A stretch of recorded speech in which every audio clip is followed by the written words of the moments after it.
I just forgot my mic. I'm wildin', boy. What's up? What's up?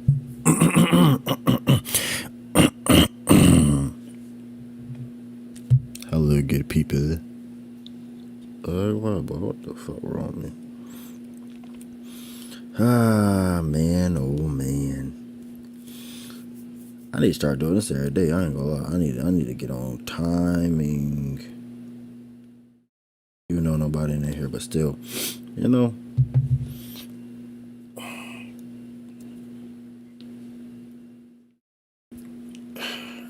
Not even flexing for real, you know. But yeah, man. I hope y'all doing good. Let's see, you know. Let's. Fuck is this? So we can probably watch these. As you all. Maybe. I don't know. Last change. I got 12 faces.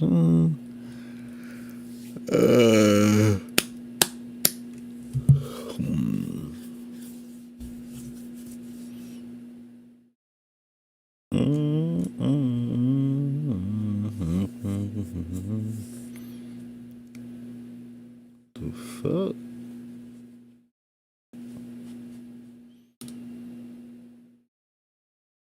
That be a little familiar. Oh yeah, that's old girl. Old girl. Okay, yeah. But what is there to even? Oh yeah, I forgot I could upload a button. But what is there to even watch? I ain't gonna lie to you. I know. Fuck all these bitches, I know. Yeah, buddy, we just can't do this. I just can't just take a gap year and just leave. I will be broke. I'll come back and be broke. I ain't gonna lie. I will not be able to do shit. Where am I getting this money? Like that shit would be I built a real primitive mansion. Who can watch this? Fuck. Oh fuck you. What a beautiful day. We see what this is. See how if he actually built it.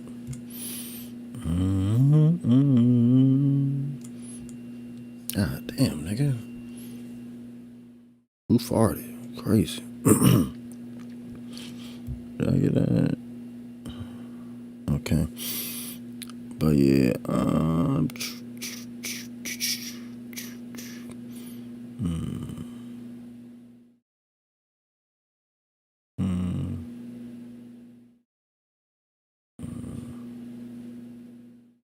I don't know, bro. I'm not really seeing nothing on here.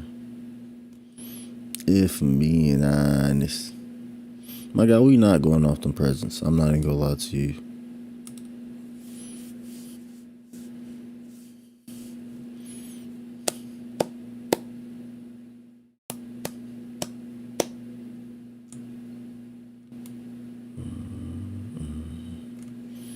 I really don't see nothing on this motherfucker, bro.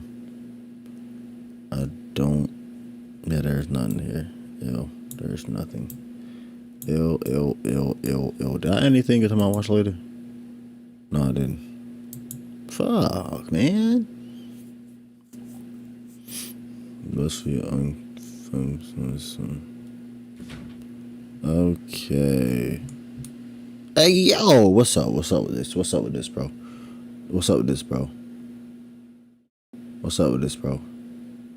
Like, come on, man. Shit is getting ridiculous. Shit's getting ridiculous around here, man. Do I gotta report this shit or something? What's going on, man? I'm tired of seeing it. I'm tired of this. It's ridiculous. It's getting ridiculous.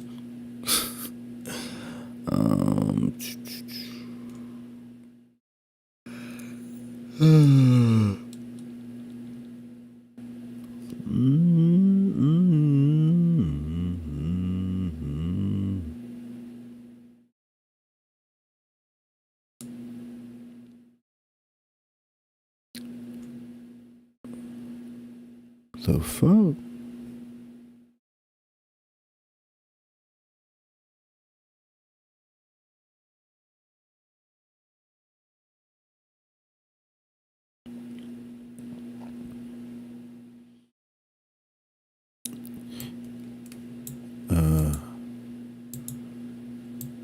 Okay. I'm not gonna lie, I'm a little scared to even watch that video, but okay. Okay. Looks a little scary, but we'll see what that's talking about.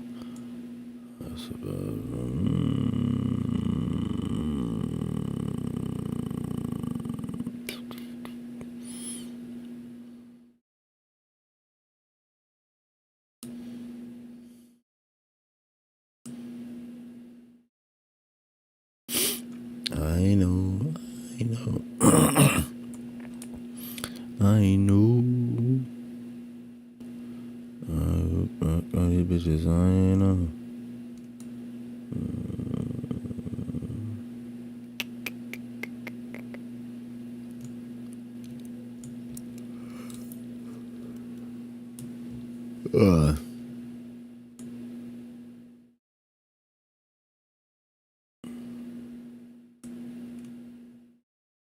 Well, let's see what I got saved on my shit, cause golly, I can't find nothing on that motherfucker. This shit lame by lame as a motherfucker.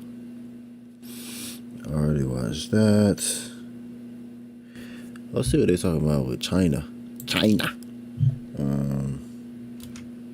Fuck.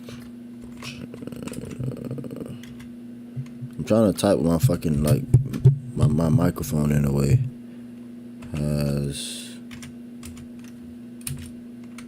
China has sexually killed with what the fuck y'all talking about? Yeah, it has 10 years left. Yeah, what does he mean? What does he mean? They got 10 years left. Is my question, Mr. Joe Rogan. Okay, so that's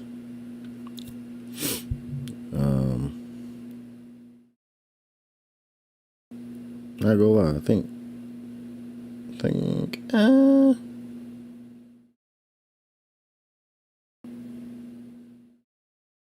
oh, how much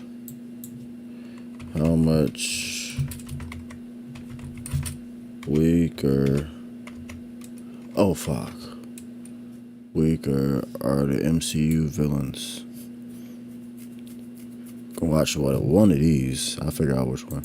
I may watch, I'm gonna watch this, may watch this, but we'll see.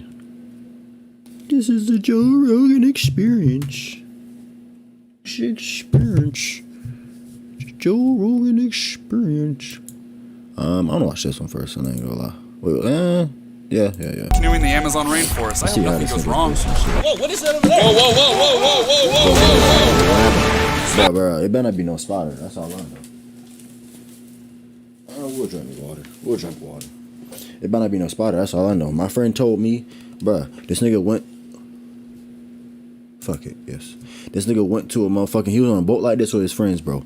And then I don't know what the fuck they was on. They said it was in a lake about to fish. They told me they hit a fucking branch and just a whole bunch of like, I don't know if it was hundreds, but tens of spotters just came down on the fucking boat. Nigga, that's not, what did you, hold on, I was like, what do you mean, like, tens of, almost hundreds of spotters landed on the boat? So, yeah, they just kind of landed on the boat, and I was like, what the fuck did you do? He's like, yo, kind of just hit him with a stick, and, nigga, that's not I'm hopping in the water, that boat is no longer mine. Hey, fuck that boat, bro, I'm hopping in, I now live in the sea, under the sea, I live in the sea now, nigga, I'm a mermaid. Fuck that boat. I'm a mermaid now. What? Like, huh? Bro, but yeah, I can't do it. Stop. He ought to been just like them. The captain stays with the just ship. like them. Get out of the water! He's looking at us and continues to swim the other way. We are on separate sides of the Amazon River right now. I think we just survive here. We're 20 feet away from each other. I have to go do something over here. Eric, you have no idea what you're doing. Now, the reason I got off on the other side of the river is because recently I've been obsessed with these primitive survival videos, where these guys seem to build luxurious huts in the middle of the rainforest. So for the past 2 months, I've had a team of those exact same guys building a custom one for me to spend the next day. Oh, he probably got the good ones. He probably got the good ones. But I heard the shit fake. Eric? No, not Eric. Where is he? Okay. Where is the guy? He's on the other side of the river. Well, this is his place. This is from Eric? Yeah. Dude, this thing is crazy. Is that a pool? Pool in the Amazon jungle, baby. Who are you? I'm Dan, the survival man. Dan, the survival man. Hey. This nigga, look at him. Wait, where's the man? Hey, Dan? Harry. Okay, this is not good. Okay, well, At least he got a Harry camera. here was supposed to be their survival guide to make sure they didn't, you know, die in the Amazon. I'm realizing I might have gotten off on the wrong side of the river. So he went to the wrong side of the river. That's what he got. That's right. I That's ended what up he on the get. wrong side of the river, That's what he which means did. that for the next day, I'll have to survive in the Amazon rainforest using only my bare See, hands. I don't know. Maybe I'm a bugophobe or a spider phobe or some shit, but I can't do it. Nigga, you walk the wrong path. It's a big spider web in your face, hitting you in the face. You're done. You're spider dinner. What are you like, bro? What? Nah, bro. I can't do it, bro. I can't do it with spiders, bro. I tell you, I can't. Like, bro, just imagine the fucking. I mean, granted, centipedes ain't that bad. I mean, they do bite. They are poisonous ones out there. But motherfucking long ass centipedes, nigga, poisonous. Now, if there was regular ass centipedes, okay, cool, just flick them off me, whatever. Woo. But niggas poisonous? Like, nah, bro. I used to have a little toy that was a centipede. They got a centipede toy? It was a little Asian centipede toy. It's from an Asian place.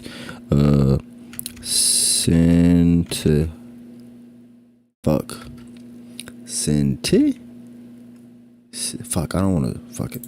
Centipede L, get off my screen. Toy. Just get off my screen right now. It was this one, I think. I think it was this. I don't remember. But yeah, it looked like something like one of these, but it wasn't remote. I don't remember. But it was cool. Get off my fucking shit. But it was cool though. I ain't gonna lie. It was alright. Boys will get to enjoy my primitive technology mansion. Little secret, I've actually been preparing to be in this situation for the last few months. I even went to survival school where I learned how to start a fire with my bare hands, build a shelter, catch fish, all kinds of stuff that we're gonna do later in this video. And I learned the survival priority list. Priority number 1 in the jungle, shelter. 2, water, fire, food. And I'm not talking about 7-Eleven pizza, hot dogs out here. I have trained and prepared to eat some gnarly, not ideal food. But first on the priority list is shelter. We're gonna start with the basics, clear this area out. I am a vegetarian until I find otherwise, okay? I'm a vegetarian until I find some other shit. What do you mean? I'm not eating that. I ain't eating that shit. I'll starve before I eat that shit. Our shelter. Mac and Tyler are probably doing the exact same thing. Mac, get in here. Let go. Jesus. How deep is that pool? Primitive technology. Like 4 Rope feet? swing. Slide. House. What is Eric doing right now? This doesn't feel fair. No, I wouldn't call cutting down But that's the trees thing for me. Couldn't he just... Well, he probably don't remember where the fuck he went at. But, like, couldn't he just follow the cameraman back to where he was at? Or go back to where he was at on the river and just cross the river? I don't know. Maybe I'm hands, thinking fair. he too smart Comparison for to that. swimming in a nice, chilled pool. But things weren't all bad because I was actually beginning to build a friendship with the man I found in the jungle, Harry. Definitely have bugs in my pants right now. You have any bugs in your pants? All right. Or at least I was trying to. Nevertheless, I had a shelter to build. Think of that camera? You hold it up here. I just want to show you guys how big these leaves are. I'm like 6'3", and this is the largest leaf in the world. Jesus. Tonight, it's my roof. So now that we have a waterproof That's roof, fine. we're gonna At make a least you got hammock that that. goes under these trees. So this is No, tree nigga, bark what that we you just do? pulled Let's off put from it the on the tree, ground. I and was we're going gonna to say, literally make it into rope. Okay, so we have a bunch of strips of bark Nah, I here. need What we're something gonna to lay on do the is ground. I ain't weave laying on them the ground with that together shit. until we Fuck finally no. have something like... Behold, the nature Yeah, hammock. yeah, This yeah, I am yeah. actually so proud of. I Oh, worked super hard in and training what to the get fuck you this. gonna do about? Because I know it's gonna be some giant ass bugs fucking crawling from that tree onto your hammock. What the fuck you gonna put on there to defer them niggas to not climb on your motherfucking hammock, bro? That's the real question. Stitching right, What and you then gonna this do? guy right here just took it to What a are you gonna completely do? different Here we planet. go, the moment of truth. Oh are you yeah, gonna do? baby. Woohoo! I'm wet, I'm hungry, I haven't drinking any water, but this is a huge morale boost. This right here, baby, is a jungle grill. We have a nice deck here. We've got our coconuts going on. This is the layout. It's basically couch bed style here. Got ourselves a jungle outhouse, man. Jeez, bro. You built a toilet in the jungle. You haven't lived till you're taking a dump in the Amazon. I just want to put into perspective what we're looking at here. Tables, That's a giant chairs, spider on the cups, top of the fucking unlimited roof. bananas, a pool, a rope swing. I found a pitcher full of spiked lemonade. This place is literally the ultimate survival scenario. I mean, we can do whatever we want. Cheers, buddy. We're going to build a water filtration system. I am so tired and hungry, and I think the only thing that can help me right now is finding water and food. This piece of bamboo here is gonna be my cup to catch the water. Now, I never said this in front of Harry, but after 8 hours of surviving in the jungle, I almost felt more lonely than I did hungry. And with almost no conversation with my boy, I realized that developing a bond with him had, in a way, become my new #1 priority. Harry, are you proud of me? Okay, Damn. we'll keep trying. That's tough. In order to build a water filtration system, first, you need to build a cone, which you'll fill with sand and cloth. Eric, tienes que meter tus calzones para filtrar. My underwear. You want my underwear? Sí. At least you understand them. All right, Harry, I just do whatever you say. So, I mean, I've done so much in these boxers, I don't know if this water will actually be any fresher. I'm gonna stick my underwear Facts. into Like, here, what the and then I'm just gonna put some of Ew. this sand into the filter. And that is a water filter. No. I'm gonna be honest, Harry helped me a lot with this one. Muy bien. Beautiful, muy bonita. Are you proud of me? I'm gonna get you one of these days. Okay, and now we're gonna tie it up on this thing. Put the cup right here. Fill it with water, and gravity is going to do the rest. This is actual fresh water. That don't look fresh to me. I ain't gonna lie to you. Still tastes like underwear. Yeah. While I was trying to build a friendship with my friend Harry, the boys were doing the exact opposite. About the next 30 minutes. Is it fresh, but is it really fresh? Is it fresh or is it really fresh? You guys are horrible. I think I fell down from the tree. Why they messing with that man? Oh, You just need to cool off, man. so that's the end of this game, I think? The next thing on my priority list to make sure that I don't violently perish in the jungle is fire. I'm thinking maybe once I Fire. start a fire with my bare hands, I might finally gain Harry's approval, which has become my entire goal of this trip. To start a fire using only your bare hands and nature, you need a few things. Number one is a soft, dry piece of wood, a stick made out of the same wood, a wooden handle with sap inside of it, and a bow with string like this. This is actually from my waistband. So first you're gonna take your dry stick and twist it up like this on the bow. Basically what we're doing is just rubbing two sticks together really fast until this wood heats to 400 to 800 degrees, in which case a hot ember is formed. And here we go.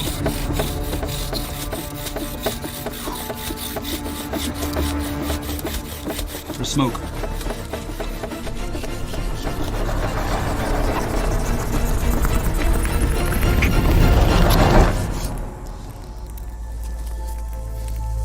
Okay.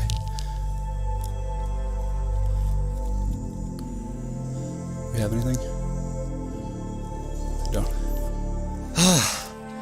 It is horribly demotivating, but anything great takes you time, gotta like starting a sap in it? business. Now, being that I'm stuck in the Colombian jungle, I can't do anything online, but Shopify allows you to sell products online, in person, and on all of the big boy social platforms. Here we go, here we go, here we go. I gotta focus and stop talking so much. Shopify offers an all-in-one e-commerce platform with no technical experience necessary. You guys know I have a new product called Pizzafy, and I only trust Shopify to run that site. But outside of me, I think the biggest reason you guys can trust them is because they power millions of businesses in over 175 countries.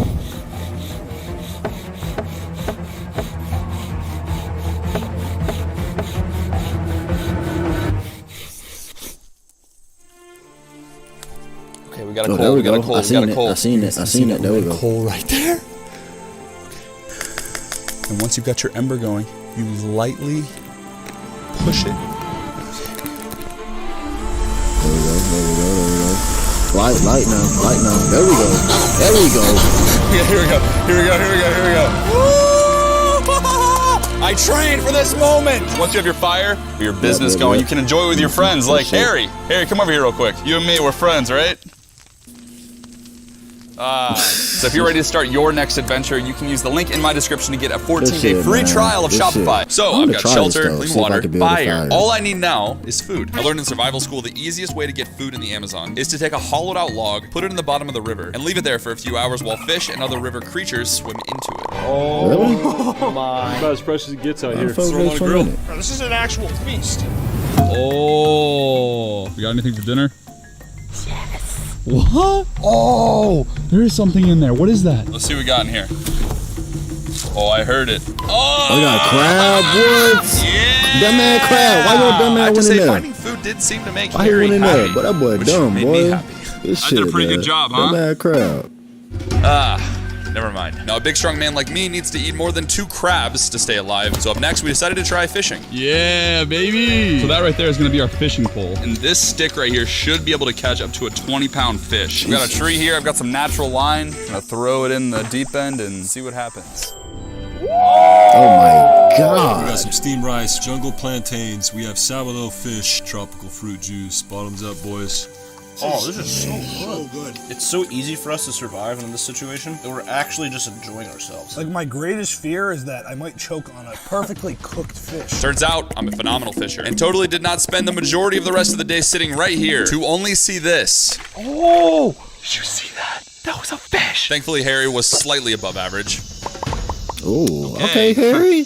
Damn. Again. So the total food for day 1 consists of 2 crabs and 5 fish, all roasted off that lovely fire that I made earlier. While he sets this up, I wanted to tell you guys a little bit about my experience today. You know those videos on YouTube? They're like primitive technology. They live off of nothing and build these giant jungle mansions in the middle of nowhere out of only the materials that they have. The goal with the mansion that I had Dan build was to see what it was like to actually experience one of those places. But I feel like by being on this side, I actually got to experience primitive technology. And watching this absolute killing machine of a man right here help me do what we've done today has opened my eyes to how much can be done with such few resources. It's incredible. This meal right here would probably cost, I don't know, $150 or something back in LA. Here, we catch these in the stream, fold this into a burrito like this, and set it on the fire like that. I am starving. Words cannot explain how excited I am. Ty, I'm gonna be honest with you, bro. Surviving in the Amazon really ain't that bad. Especially when Eric had an endless supply of spiked lemonade. What was your favorite part about the day so far? I didn't know it at the time, but my favorite part of the day is when Eric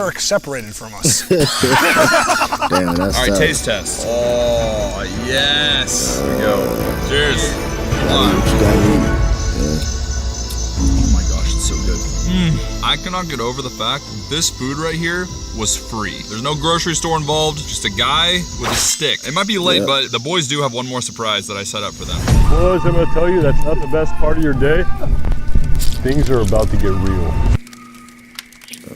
I think you've been having a lot of this lemonade. Yeah, yes I have. Now just remember, this is all Eric, not me.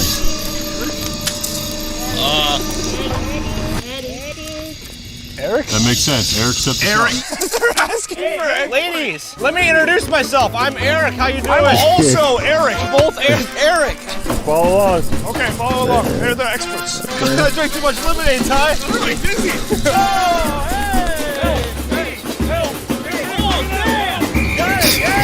Question for you, miss. I'm trying to escape the jungle. You wouldn't know how to do that, would you? I don't think that's a yes.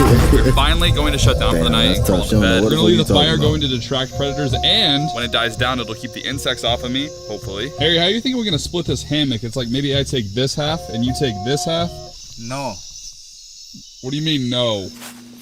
He's just walking into the jungle. I got some. You better go with him. Hey, listen, you better go with Eric. I mean, what the fuck his name is? You better go where he going. He probably got somewhere to live for real. Hey, I never got the chance to tell you how much I loved you. Today was not the day that I expected, but it was the day that I prepared for. When you hear about the rainforest, you hear about this dangerous, scary place. But looking back on today, there was so much beauty in this place, and the people who live here. I am so inspired by what people are capable of with such limited resources. I may not have a bamboo mansion, but I have you guys, I have a roof over my head, and Harry says he has a little surprise for me for breakfast. Maybe waffles, French toast. I Yeah, guess you're we'll have to getting wait no till the sleep, morning. buddy. That being said, I'm gonna turn this off for tonight. Good night. Gentlemen, We're getting no it's time sleep. to tell you what I have not told you. Eric had a plan. The plan was tomorrow morning to build a raft, rescue you two, and get out of here. Now, no Eric, the task falls to you. Well, we have the escape plan. That's right. Lucky for me, the boys would be building us a raft to escape this place once. I'm not going to sleep. I promise you I'm not going to sleep. I'm getting 0 sleep in this situation. I promise you I'm not getting no sleep. This shit, I'm not going to be able to do it, buddy. Unless I have some shit to cover up my entire body while I'm trying to sleep. To cover up my face and all of that shit. I'm not getting no sleep. I'm not getting no sleep, bro. I'm be the whole time just. The whole time just. What the fuck? The whole time. I'm not getting no sleep in that place. We're all the next morning. I promise you I'm not. I'm not sure what time it is. Not sure if I really slept. What I am sure of is that I have probably 900 bug bites all over my body. The sounds of the Amazon last night were terrifying. It is so unbelievably loud in here. I wasn't lying. I didn't sleep at all. I even tried to go for a walk to tire myself out, but I ended up finding the world's largest frog. That is a huge toad. Why he hopping towards you? What the fuck wrong with him? And jump on this raft. That's them forest frogs. They ain't never seen a human. Them niggas, why is he hopping towards him?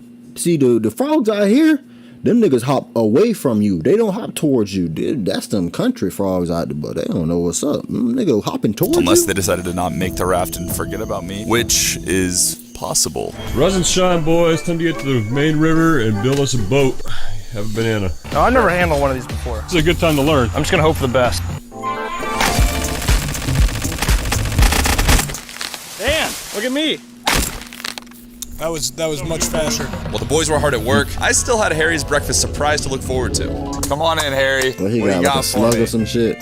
Harry! This is not breakfast, Harry. God. Giant grubs. They're like bigger than my pinky.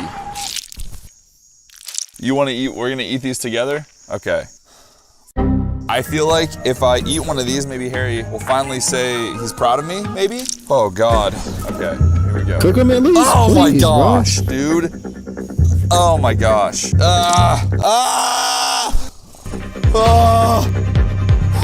Okay, here we go. I don't even care. This is normal food. This is what we do. Okay, uno, dos, tres. Cheers.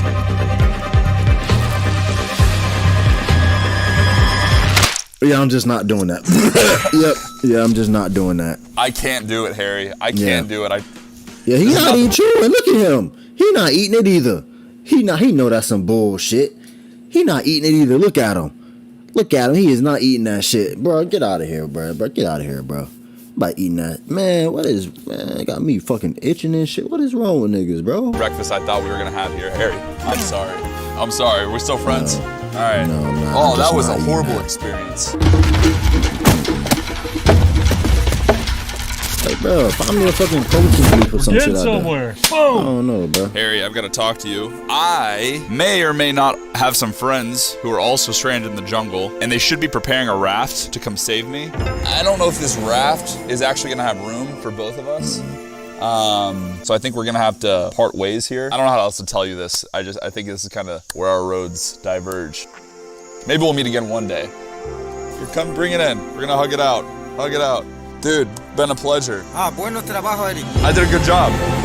Oh my gosh! Finally, after days of trying to win him over, Harry, my Amazon rainforest biological father, had told me what I wanted to hear this entire time, that he was proud of me. Which, to be honest, made things really awkward. That's a huge moment for me. At least he got on some shoes. Wow, did not expect you to say that. I don't know how to handle myself. I'm just gonna leave. I love you. Okay, wait, never mind. Bye, Harry. Bye. I'll never forget you, Harry.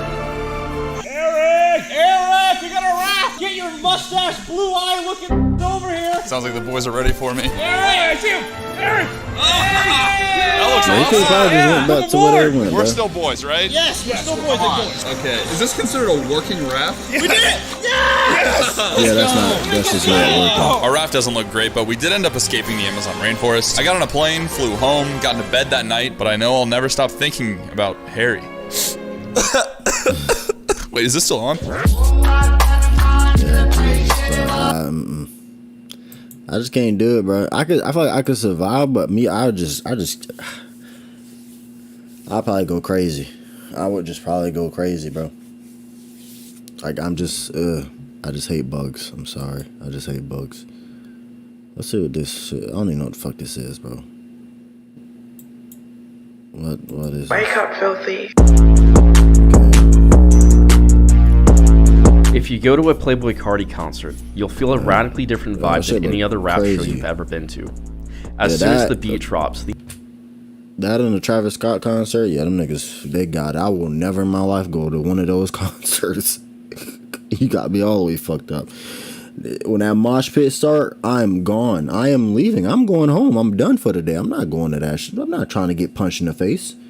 I'm not trying to get stomped out and be suffocated on the ground. Fuck no. Get out of here, bro. I'm leaving. I can't do it. This shit too. The niggas, yeah. Like, chill, what the fuck y'all got going on? Like, what is all of that, bro? No, that's just too much for me. That's just too much for me, bro. The entire audience enters an animalistic, high-energy state. Yeah, no, I'm good. And that's when the violence starts. Like, what the fuck? This is what moshing at a Carti concert is like, more commonly called raging in our culture today. In the time that Carti's been touring, raging has spread infectiously into other rap shows. Jesus, but how did we get here? Moshing itself is nothing new.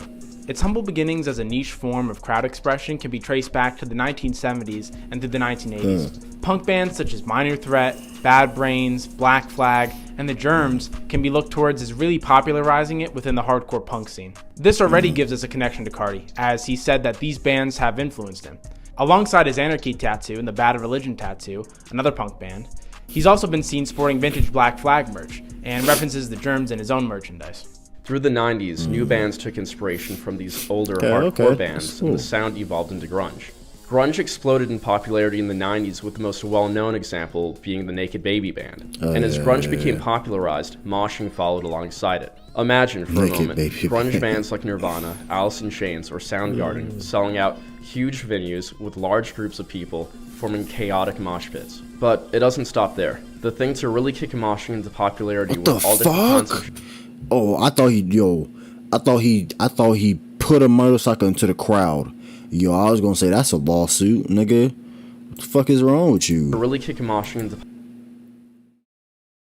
popularity. Where did he land? Where did he land? Different kinds of I didn't see where he landed. The introduction of multi-genre festivals such as Lollapalooza and Coachella. These festivals allowed people from different types of audiences to come together and share the mosh. I was like, what the fuck? What was once something that happened only at a much smaller hardcore show type venue now became a worldwide phenomenon with normies.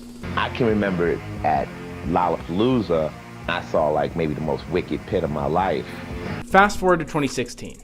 The influence of hardcore and punk were commonplace in the underground rap scene, between fashion and sound, and had given us artists like XXXTentacion, Travis Scott, and A$AP Rocky, all bringing their own version of the darker and more alternative style of rapper entertainment. Carti stood out among his peers. What the fuck was that, A$AP? Mr. A$AP Rocky filler? What is that, Buckaroo? What you doing, my guy? These niggas casting spell? Yeah, y'all got it. See, come on, bro. The Illuminati, bro. What's up? The Illuminati. The jig is up. The jig is up. Okay? What is this? Come on, man. It's too easy, bro. It's shit crazy, man. You gotta think. You gotta think. The consistent delivery of punk energy throughout the entirety of his image and sound. He got like this song, album covers, like that album cover was fire. I mean, that album, even just his live shows. It was clear that Carti was more than just inspired by punk. He wanted to be punk. The following piece of footage is an excellent example of this. While not as punk as Gigi Allen, of course, Carti's making an homage to his influences in a sense. Fun fact, this piece of Carti history took place right here at the Tabernacle, right in Atlanta.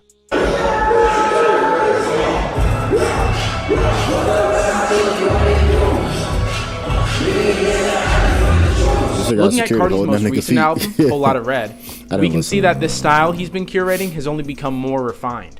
While past Carti tours hadn't looked too different from other rap shows at the time, Carti took advantage of his new artistic power and presented fans with a dark and menacing concert experience to match the new vampire. You serious, my guy? These concerts were blacked out, smoke-filled, and focused on the chaos captured in his music, with new extended guitar intros for all of the tracks on the album, as well as the presence of people on stage like Burberry Area, to make it clear that he was the new generation of punk. Or in his words, "We some rock stars, we the new black flag." Fashion-wise, Carti's style had leveled up. Whoever do this nigga beats is on point with the shit. Like, mwah, the shit should be fire, fuego every time. But then Carti just gotta ruin it sometimes. Sometimes that shit be fire, but sometimes he get what that.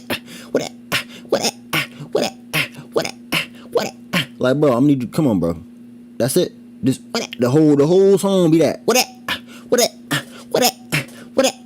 bro. Add a little bit to it, bro. Come on, man. But like, the shit be fire though. The beat be fire. You know what I'm saying? The ad-libs be on point, but I'm just need a little bit of lyricism, just a little bit. It ain't gotta be too much. Just like 25%. Just 25%. Can we make that deal? Like, but yeah, that upside down cross and devil shit, I don't like, bro. Even if it is just a woo ha ha, just exploiting the population for blah blah blah blah, whatever, I can't do it, bro. I just can't. Even if it's not like serious, I just can't be a part of it at all, bro. Just can't be a part of it at all, bro. Like, come on, man. I just can't be a part of it. I just cannot be a part. Because I guarantee you 100% on everything. If I ask a lot of these Cardi fans that got this nigga merch that has an upside down cross, or fucking die hard, fucking damn near worship this man, probably do worship this man. If I ask them, oh, so are you a Christian? Oh, yeah, I'm a Christian. Yeah, I'm a Christian. I believe in God. I'm a Christian. Like, I'm not saying, like, their sins are different from our sins, but it literally, the one that I think stands out the most next to killing is worshiping another person as if they are a god. Now, I'm not here to preach no shit, but like, bruh, not following any, and I'm not saying you can't follow no other religion, but like, everything in this shit is bad influences, bruh. Like some crazy shit. Like, I'm not saying nigga shit ain't fine. Like, some of this shit is go crazy, but like, oh, I can't do it, bruh. Do you though, bro? Do y'all, man? Do y'all, bro? But I can't do it. That shit just look just ridiculous.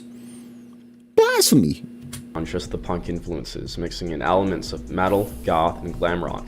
Influence from both Matthew Williams of Givenchy and Rick Owens, two acclaimed designers in the fashion world, had also contributed to Cardi's iconic look. The change in his look had signified a distinct metamorphosis from underground rapper to rock star punk sensation. The audiences loved it. Through his art, Cardi was helping to open up the youth to a... what? The audience... Ain't no way he get a whole lot of red, a 10 out of 10. There's no way.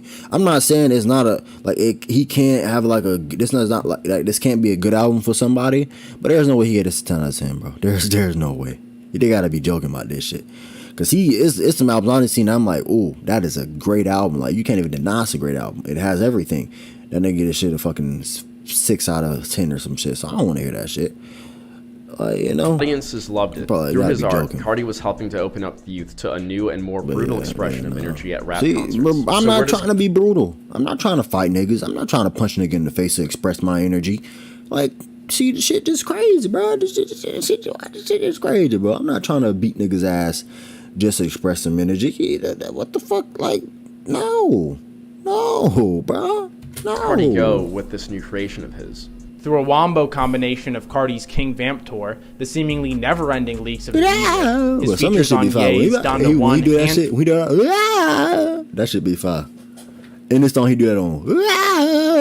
That should be fire, bro. That should be fire. And the artists he's brought into the spotlight through his own label, Opium. Like, burning a church, like, I'm not... Like, again, why you got, like, Kanye? Ye, that's why I can't fuck with Ye right now. Why are you burning the church, my God?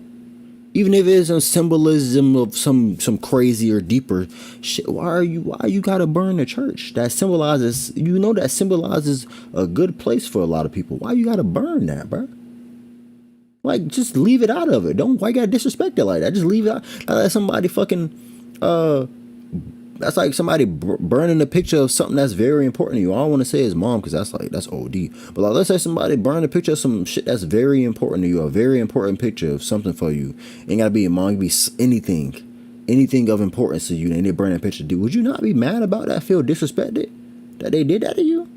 It's the same shit.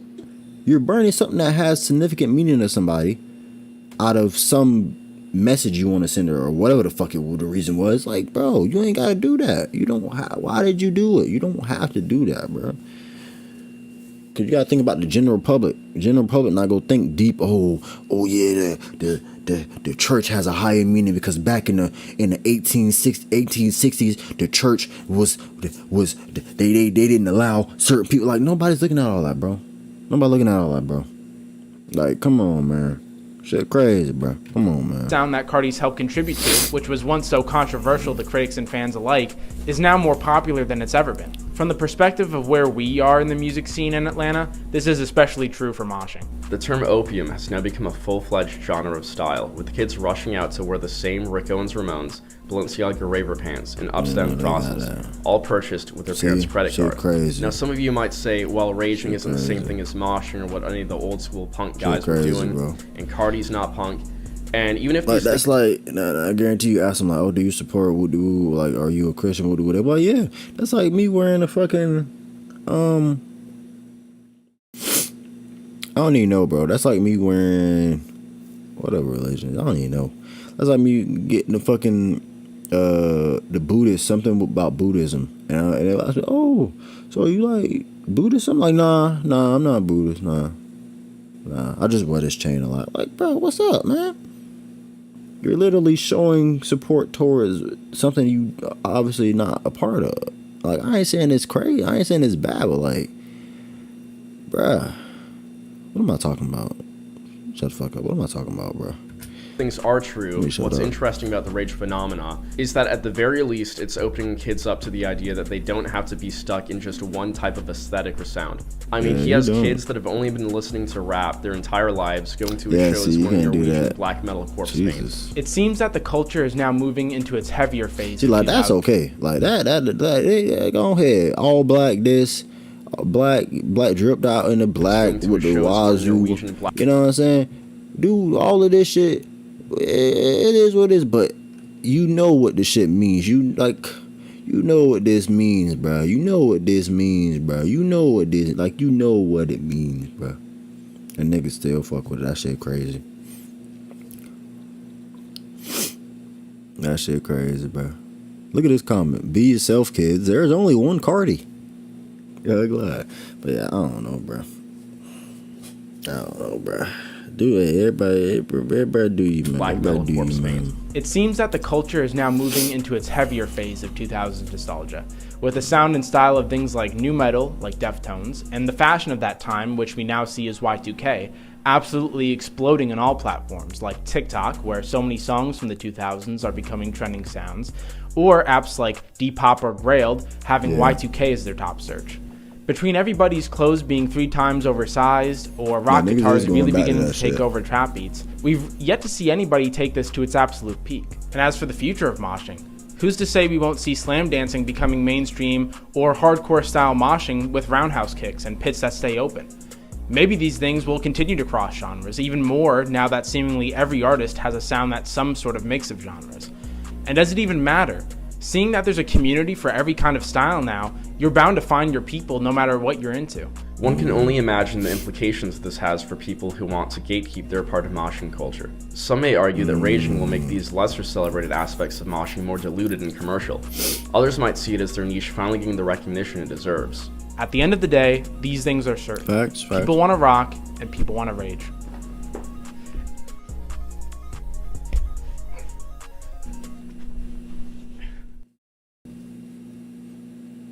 Hi everyone, and welcome. Okay. But yeah, bro. I don't know. Me personally, I'm just not rocking. If I don't support something, Wake I'm up, not wearing filthy. that. You know? Just not wearing that. You know what I'm saying? I'm just not wearing that, my guy. Like, nothing in my room right now. If I don't support it, I don't have it. You know?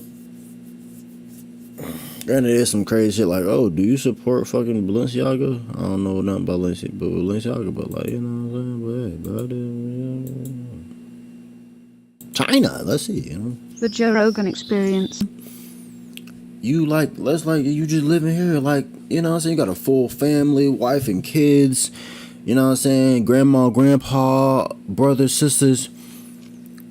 And you gotta either quit your job or up and leave to a whole new country in a day. You don't even got time to pack. Like, bro, you ain't got time to pack. You ain't got time to say goodbye. Like, you out of there in a day. Granted, me, I'm just quitting my job. But like, damn. Yo, that's tough. consumption That's led. tough. I wonder how much. He said. What he said? He said. Wait, hold on. Let me go back. What he said is. Trump, in fact, semiconductors. He went so far as to say any Americans working in the sector have to either quit or. Semiconductors.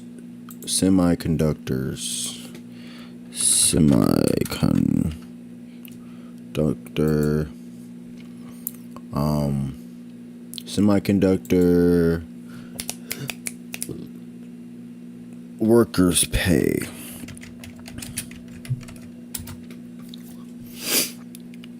No way.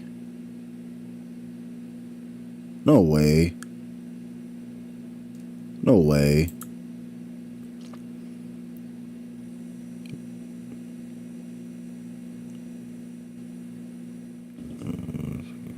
There's no way this job is. Which semiconductor? Yo, there's no way you leaving your country. Granted, you can leave this country if you want to. I mean, granted, you probably don't like this shit anyways. But like, bro, there's no way I'm leaving this country. The fuck is that? Yo, the fuck was that?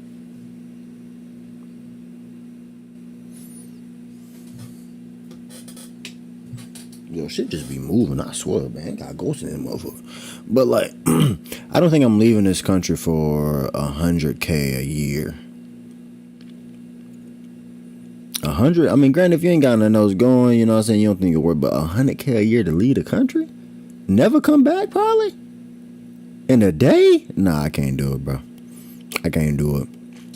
I don't even know like how much it would take for me to have to leave. Unless you have no ties to America, no family, no friends, no nothing here. You could just up and leave like that and there's no problem. Cool, I guess. But like, even then, all the familiarity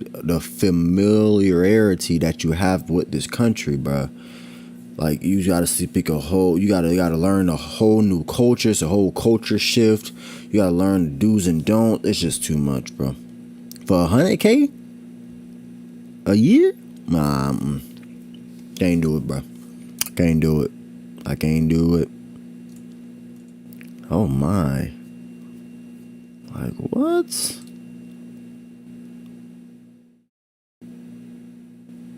Yeah, nah. I don't know. I gotta be getting paid like maybe, I don't even know. To lead the country? I don't even know, bro. It's just too many opportunities and especially if you already working it like that. You have the reputation, you have the resume to get a probably a decent job just like that, if not better maybe. Or a little slightly below for you to be able to stay here. I wouldn't be able to do it. We got to celebrate. 10 minutes into the video. I want to suspend my stream. Nice. 10 minutes into the stream. I want to suspend my video. Nice.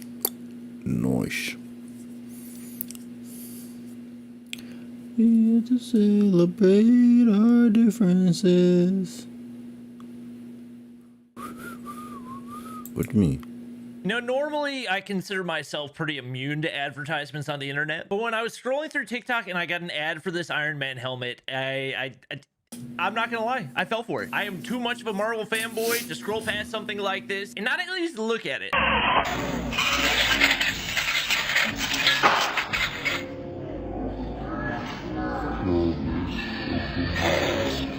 And I hopped on the page and it was only $35. And Oh I was yeah, like, nah, don't buy that. This can't be real. But then No. I looked at the comments and it was all positive feedback and they all had likes. I was like, okay, you know what? Screw it. $35. What's the worst that could happen? Scam. Scam is the worst that could happen. I actually looked up the cost of the actual helmet and it's about $300 US.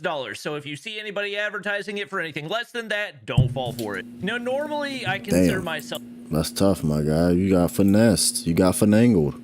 I didn't know that until I heard about Kai and them talking about it, but that is tough. That is so tough.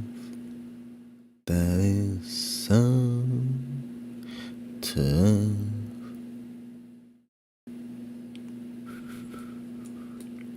We gotta celebrate our differences.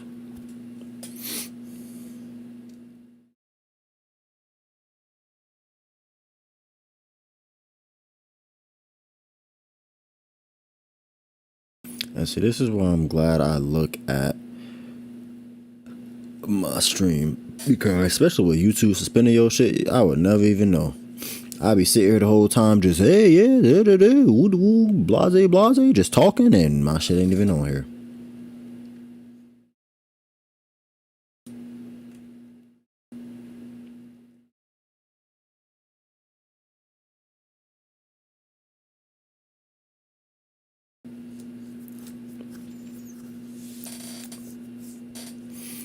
Huh.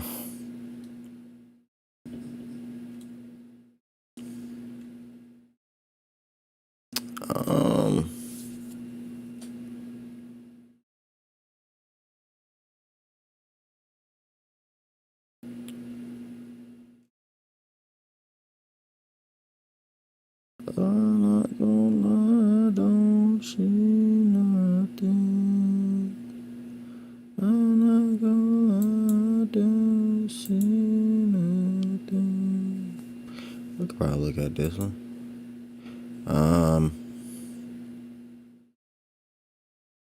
Was this the one I was gonna look at?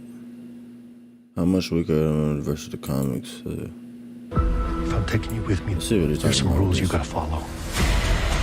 Rule 1, we keep our histories to ourselves. Did you know that the MCU's made a load of characters weaker than they were in the source comics? Yes. I mean, you know that the MCU has overpowered a few characters. Well, if you didn't, there's a good Really? video here. I'm not biased. But they've done the opposite a load more. I'm Danny Baker, and this is a 6 Degrees trope deep dive. Today, 6 examples where the source character is stronger than their movie counterpart. The adaptational wimp trope. Marvel Edition. Villain Edition. Part 1. That's it. Now, before we start, I get it. The comics maintain a fine balance of having outlandishly powerful characters that still need to be able to be taken down, which ultimately means that characters get more and more powerful as they one-up each other. Plus, like I've said before, the comic can be very inconsistent with power sets. See Captain America knocking out the Hulk, the same guy who can also slap Thor around. And the movies need to at least be a bit grounded in some kind of reality, right? Right? So let's start with number 1. Right. It's the second Avenger movie's big bad. It's James Spader. It's Ultron. So, Ultron in the comics is one of the biggest bads ever. Even so, he does get destroyed a lot, but he always comes back like a bloody boomerang. And each time he changes a bit. There's also the different universes Ultron. Yeah. But we're gonna stick Them comics, what them comics be having them looking, man. Earth 616 Prime universe. yeah. So let's start with his skin. As mentioned, Ultron in the comics upgrades himself all the time, and from Ultron 6, his skin is only bloody adamantium, the strongest metal in the Marvel world. It's the metal on Wolverine's skeleton. So needless to say, that makes Ultron a bit of a hard bastard to hurt. Even Thor struggles with him. And if he is damaged somehow, he can rebuild himself because he has complete control over his molecular structure, people. So now he's nigh on indestructible. Let's look at his brain. It's only the brain of his creator, Hank Pym, who's one of, if not the, smartest guy in the world. As he's a robot, he's also got your standard supervillain skills, super strength, super reflexes, stamina, and he can fly at subsonic speeds. But he's also got some mental weapons. He's got the guns as well as the encephalo ray, which puts people in a coma. Lovely. It also allows him to hypnotise and alter people's minds, like when he made Hank Pym forget he existed. Comics, they can bloody do anything. Squirrel Girl. The final aspect that makes him such a... Why they got a nigga, Thor looking like got his ass tooted up face down? Comics, they can just bloody do anything. Why they got a nigga ass up face down? Damn. Squirrel Girl. The final aspect that makes him such a badass is his ability as a technopath. He can control machines with his mind, as shown when he's destroyed again, but ends up taking over the Phalanx. Classic villain I always remember from the X-Men animated series. There is no refuge from the Phalanx. 1 full hour of totally extreme mutilation. Oh shit. This is the final solution. Fuck And is he that uses nigga? that to smash the Kree Empire and take down Adam freaking Warlock, soon to be Will Poulter in the MCU. No mean feat. So he's a bad un, but in the MCU, Ultron here, yes, he has just been born technically, but he is not remotely the threat that he is in the comics. First of all, his skin is only vibranium. Ugh, how weak. It's a second-rate adamantium. Come on, there's loads of videos on this. In the movie, he also has a one-on-one battle and struggles a bit with Captain America. Yeah, come on, man. They make a nigga Captain America OP for no reason. That nigga ain't doing shit, bruh. He's not doing nothing, bruh. Chill out with that man, bruh. Okay? Like, nigga not doing nothing and no vibrating. Powered than the original comics too. See the aforementioned video on that. In the comics, it would have been over a lot easier. Yeah. Ultron's end in the movies at the hands of Vision, and pretty easily, doesn't do the dude justice. Again, Vision is a bit more overpowered in the comics, and Ultron here is all banged up to hell, but yeah. It remains to be seen if the movies will copy the comics in bringing him back, though. I doubt it. Hopefully, because they might. I'm not gonna lie, they might. The way the MCU is looking right now, they might bring that nigga back. Cause that nigga was peak when he was in that motherfucker. That nigga was peak. They might bring his ass back, I ain't gonna lie. What about our next contenders? In at number 2, it's the Chitauri. The Chitauri are the generic army that is needed for a movie like The Avengers to allow people like Hawkeye and Black Widow, and to be honest, Captain America, to get to show off their fighting skills against something that isn't quite as hardcore as a Norse god or a mad titan. Much like the Outriders in Infinity War, you just lead a load of disposable mooks. The Chitauri in the comics have a couple of variations. In the Prime 616 universe, they're more like the movie, but the main variation is in the 1610 universe, the Ultimate universe, which we'll talk about a lot. Here, they're kind of that universe's version of the Skrulls, who in the 616 universe are proper fucking bad uns. Hopefully the MCU will treat them with the same respect, because so far, they haven't. No, they got what the looking Chitauri dumb can as do fuck. in this They universe ain't is doing shapeshift shit. like the Skrulls, so they conquer planets through infiltration. Very, very sneaky, sir.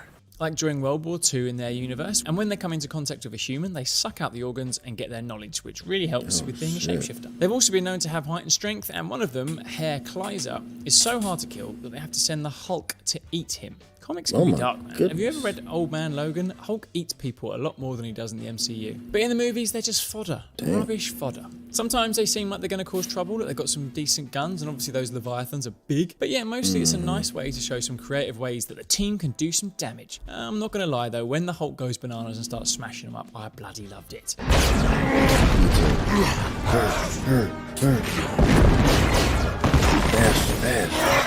Bash, boy.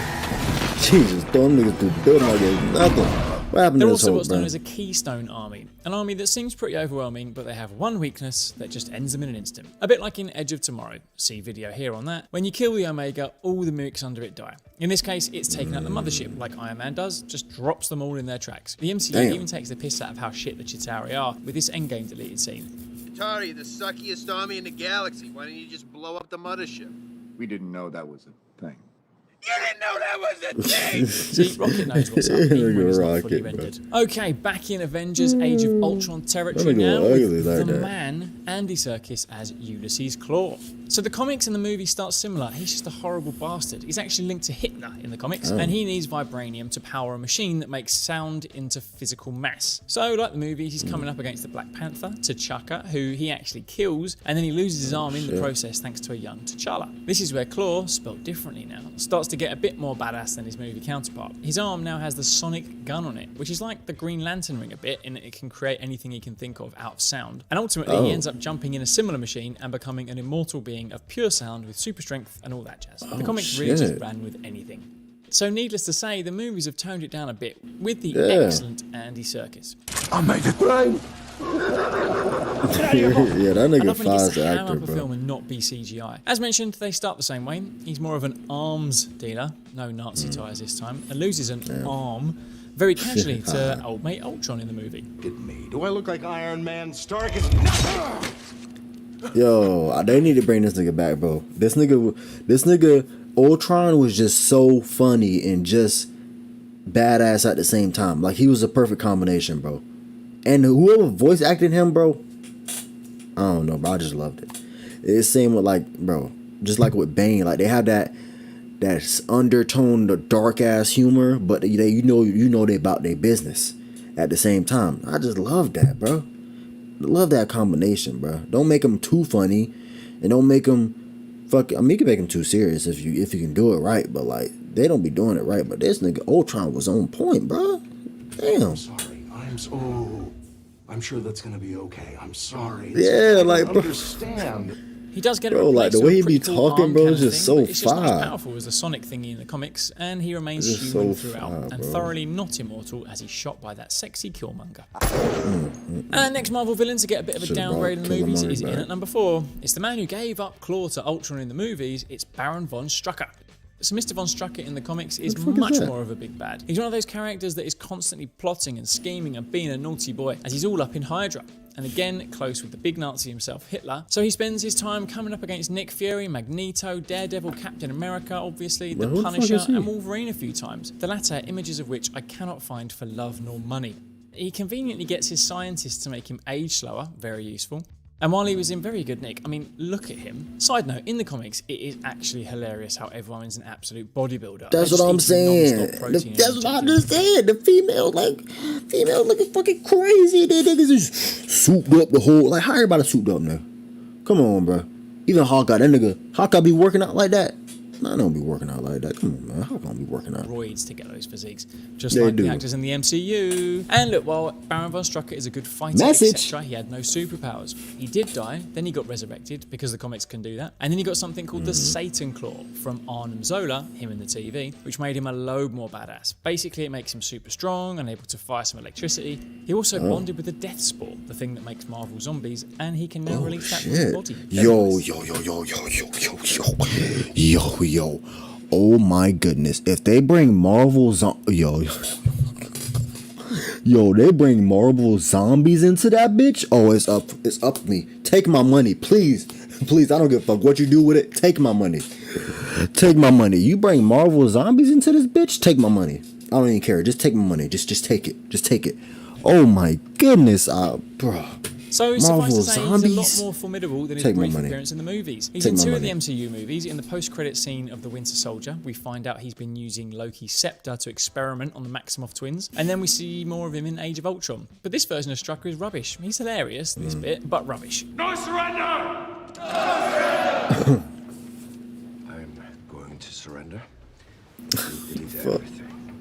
If we give the Avengers the weapons, they may not look too far into what we've been twins. Giving up very easily and kind of tactically to keep the Maximoffs a secret. So he's got no Satan Claw, no long life ability, he just gives up and goes to jail, and then in a deleted scene gets visited by Ultron. That nigga a bitch. End of. Who knows if he'll come into contact with the Death Spore and get resurrected? Damn. Probably not. Okay, yeah, Alright, that next nigga up just is a number bitch. 5, someone a bit more recent from Doctor Strange and the Multiverse of Madness. It's Shuma Gorath.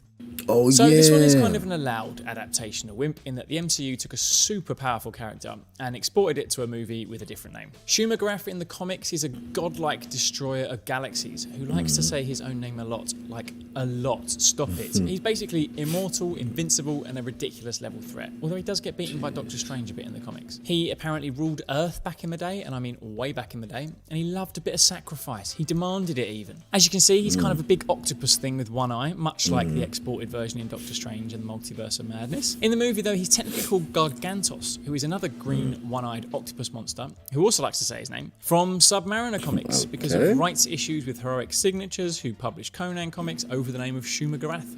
Submariner, of course, being Namor, who's obviously in Wakanda forever. So in the movie, Wanda has sent Gargantos to take down America Chavez, and while it's a beast, Wong and Doctor Strange can take it down pretty easily with a little bit of eye surgery.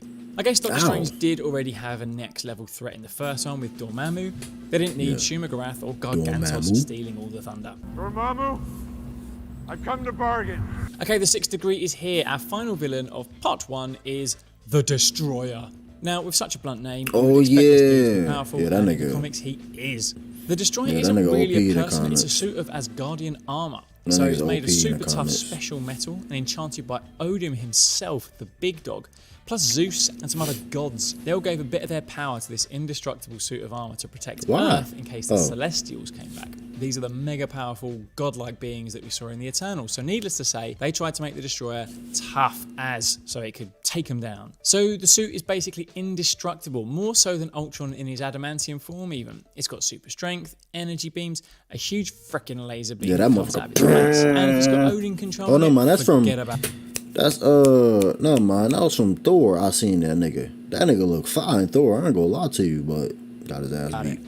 Unfortunately, poor old Destroyer was relegated as a big bad one-shot in the movies, only to appear in the first Thor. And Thor struggles against the Destroyer, even when he's at heightened capacity in the comics. The only reason he struggles in the movie is because he's been depowered. Or should I say, this stuntman in a wig waiting to get smacked is depowered. Once he's back to full Thor, though, in the movie, he takes it down instantly. Side note, when you watch that original Thor, it's hard to pinpoint why he looked so weird at first, aside from Kenneth Branagh's weird Dutch camera angles. Then I realised they were dyeing his eyebrows and beard. Very good decision to subtly just stop doing that. Yeah. Okay, final special little mention. The Prowler so far, much less badass in the movies. Not the Spider-Verse one, obviously.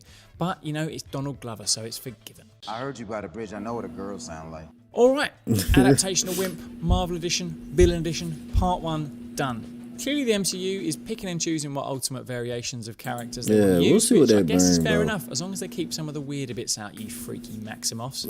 If you're still here, don't run off yet. I've seen those retention curves. Look, if you like what you saw, actually like it. Yeah, I'm gonna like these, bro. This is a good video, bro. I might subscribe dead ass on my main channel. I'm gonna keep watching though. What else you got? If I'm taking you with me, there's some rules you gotta follow. There's some rules you gotta follow. Alright people, I'm Danny Baker and this is a 6 Degrees Trope Deep Dive. The Adaptation of Wimp, Marvel Edition, Villain Edition, Part 2. Part 1, if you missed it, is here with cool stuff like Thor's eyebrows, boomerangs and actors on steroids, and yes, I know it's not actually Schumacher Gaff, thank you. So straight into Part 2, number 1, it's the Big Bad Thanos. Yeah, so we all know him now as the MCU's Infinity Saga Big Bad, and in the comics he's got a proper fleshed out backstory. He's a deviant Eternal, but from Titan, so he's like a mutant of an Eternal who are already superhuman, as seen in the Eternals movie, but he's a wrong'un, hence the purple chops. So he's got their superpowers, but heightened thanks to his mutation, and his genius level intellect has also helped him scientifically enhance himself. They didn't have that in MCU. You know what else makes him harder though? The dude is in love with death. Mistress Death specifically, and he has been for ages, since she was a cheeky scamp making him kill people, effectively making him a serial killer on Titan in his teenage days. Basically everything naughty he does is to impress her. Does that make him a simp? Anyway, at some point he gets resurrected by Death and then has even more power bestowed on him. He's basically immortal, literally living 1,000,000 years into the future in one story, and he has energy manipulation and telepathic powers. When he gets the Infinity Stones in the comics, he doesn't need to move his hands to activate the stones, he just uses his mind. Exactly, much more bro. omniscient, Come on, man. apart from clicking his bloody fingers to kill half the universe. But even that was just a warm-up to impress Death. In anger, afterwards, he inadvertently sends these shockwaves across the universe that do things like smash the Rainbow Bridge in Asgard. And after that, he beats up a load of cosmic entities, including Galactus, plus handling all the regular heroes. So, suffice to say, he's a badass, hence why he always comes back in the comics. He's another boomeranger. Thanos is obviously the big bad of the Infinity Saga in the MCU, and he is hard as. He beats up Hulk for fun, he even goes full WWE gorilla pressing him. Damn, that shit wasn't right the way they did that, man. That wasn't right the way they did that man Thor, bro. So he's handy in a scrap, and he's got a mean double sword thing that he can spin in a frankly ridiculous way to deflect a supercharged Iron Man blast. He can also hold his own against Doctor Strange, the Guardians of the Galaxy, Spider-Man and Iron Man all together. He's decent. And then yeah, he gets all 6 stones and he's just unstoppable. And with a click of his fingers, side note, I know the whole conceit was a snap of the fingers, but it's a bit ridiculous that it's like a magic trigger and it can only be done with a snap. Like when Thor's got an axe in your chest, just make it happen. And if Captain Marvel holds your fingers apart, you can't do it? Come on. So anyway, with a click of his fingers, yes, quite literally, he dusts half the universe. Ugh, God, they really drew out Peter Parker's dusting, didn't they? So yes, that is powerful, but it pales in comparison to what he was like in the comics, both in the Infinity Gauntlet and beyond. Hopefully, with all the multiverse stuff that's happening, who knows if he'll be back. Yeah, maybe Right, it was just because of the in a similar but editing, they much couldn't less do all powerful that. vein, with the it's one of CGI and all that, Thanos' I don't know. squad. It's Proxima Midnight. So Proxima Midnight's history is a fraction of Thanos's. She was in Thanos' Butcher Squad and then got promoted into the Black Order, changed to the Children of Thanos in the movies though, with her husband Corvus, who by the way is punching well above his weight marrying Proxima. His is a face that only a mother can love. There's some hijinks with Hela at some point where she squares off against an unworthy Thor of all people, with Hela actually killing Proxima to show off to Thanos. But yeah, she's not very prolific. In the comics though, she is capable of landing on Earth from space through the atmosphere with no real issues. This happens in New York, where she beats the snot out of Luke Cage for a bit. Luke Cage is a monster in terms of how hard he is, so to beat him to submission, give him a concussion and crack his ribs is no mean feat. Cage does eventually subdue her, which is mega embarrassing when Thanos calls her in for dinner. But then there's her weapon. She's got a spear that's made from a bloody sun, trapped in distorted space-time, acting and operating as a star, supernova and black hole all at once. Of course. God damn. And so the spear as well is designed to chase its target in the comics. And it's got so much density that it actually once forced Hulk to revert back to Brucey Banner. She can even take out 8 enemies in one go while chatting to her hubby about his sense of humour. So there's a few reasons why Thanos chose her to be part of his Black Order, his Children of Thanos, basically his special ops team. But in the movies, Proxima is a shadow, Midnight, of her comic book self. I will admit, I think the decision to give her horns was a good one. The comic headpiece was a bit out there, although Hela did pull off a very similar look in Ragnarok. But she made it work though, I ain't gonna lie. One eye, that shit to looked start with, good. her and her hubby Corvus struggle against Vision and Scarlet Witch. Wanda is obviously mega powerful, even in the movie, so okay, understandable. And if Vision wasn't wounded by Corvus's glaive, then it probably would have been over a load quicker. Then they get into the train station and she chucks her spear at this mysterious shadowy figure behind the train, and he bloody catches it and she cannot believe it. So it's clearly not like the comic spear. The dude that caught it though is Captain America with a beard, which I'm gonna say adds 15% to his power. I'm pretty sure that's canon. But still, her and her spear Beards are have 15% of the downgraded. Then she gets power, bro. booted across the room by Falcon, who has his wings, but he is a mere man. Then she gets taken down easily by 2 humans and a superhuman. Even the way she crawls over to Corvus is just a bit disappointing. And then apparent Stone Cold Killer Black Widow lets him get away without just capping her. Next time we see Proxima, it's in the Battle of Wakanda, and after she's done smirking about her attack dog, she's having a fight again with one superhuman in Wanda. But then again, Black Widow and Okoye, who yes, are obviously extremely good fighters, but would not put up a fight against the comic book version who could crack Luke Cage's ribs. She does show some strength, but not the same as what's in the comics. And it was only when doing my research on Proxima that I realised she's not even in Endgame at all. I didn't realise. She doesn't even feature in the background. Then to be fair, I think the comics version wouldn't have survived that. Someone who does feature in the final part of the Infinity Saga, though, is our number 3, Proxima's hubby, Corvus Glaive. So in the comics, Corvus is in the Black Order as their leader. He's the best of the best. He's also randomly Black Dwarf's brother, the big dude called Cull Obsidian in the MCU. I wish you could see more of their home lives of these lot. You do actually get to see a bit more in the Black Order series, but does Proxima get on with her brother-in-law, especially as he fancied her once? Scandalous. Why are Black Dwarf and Corvus so different? Was it some kind of experiment like in Twins? Do I look okay? Yeah, you look great, Arnie. Anyway, he's like Proxima in the comics, superhuman strength, speed, durability, as well as being a master tactician. He's so smart and capable that when Thanos disappears after some multiverse shenanigans, he basically created his own Black Order and acted like Thanos, until the Mad Titan returned and said, nope, get out of it. So he stabs himself. Jesus. He took out the X-Men by himself. He's a beast. He, as well as the overall Black Order. And yes, including Black Swan, but she's not in the MCU. But his weapon, his glaive, is what makes him even more hardcore and convenient, considering his surname. So the glaive itself is so sharp that it can cut atoms. God knows how. But this means he can cut Hulk's skin easily. Hulk really doesn't do too well against this married couple.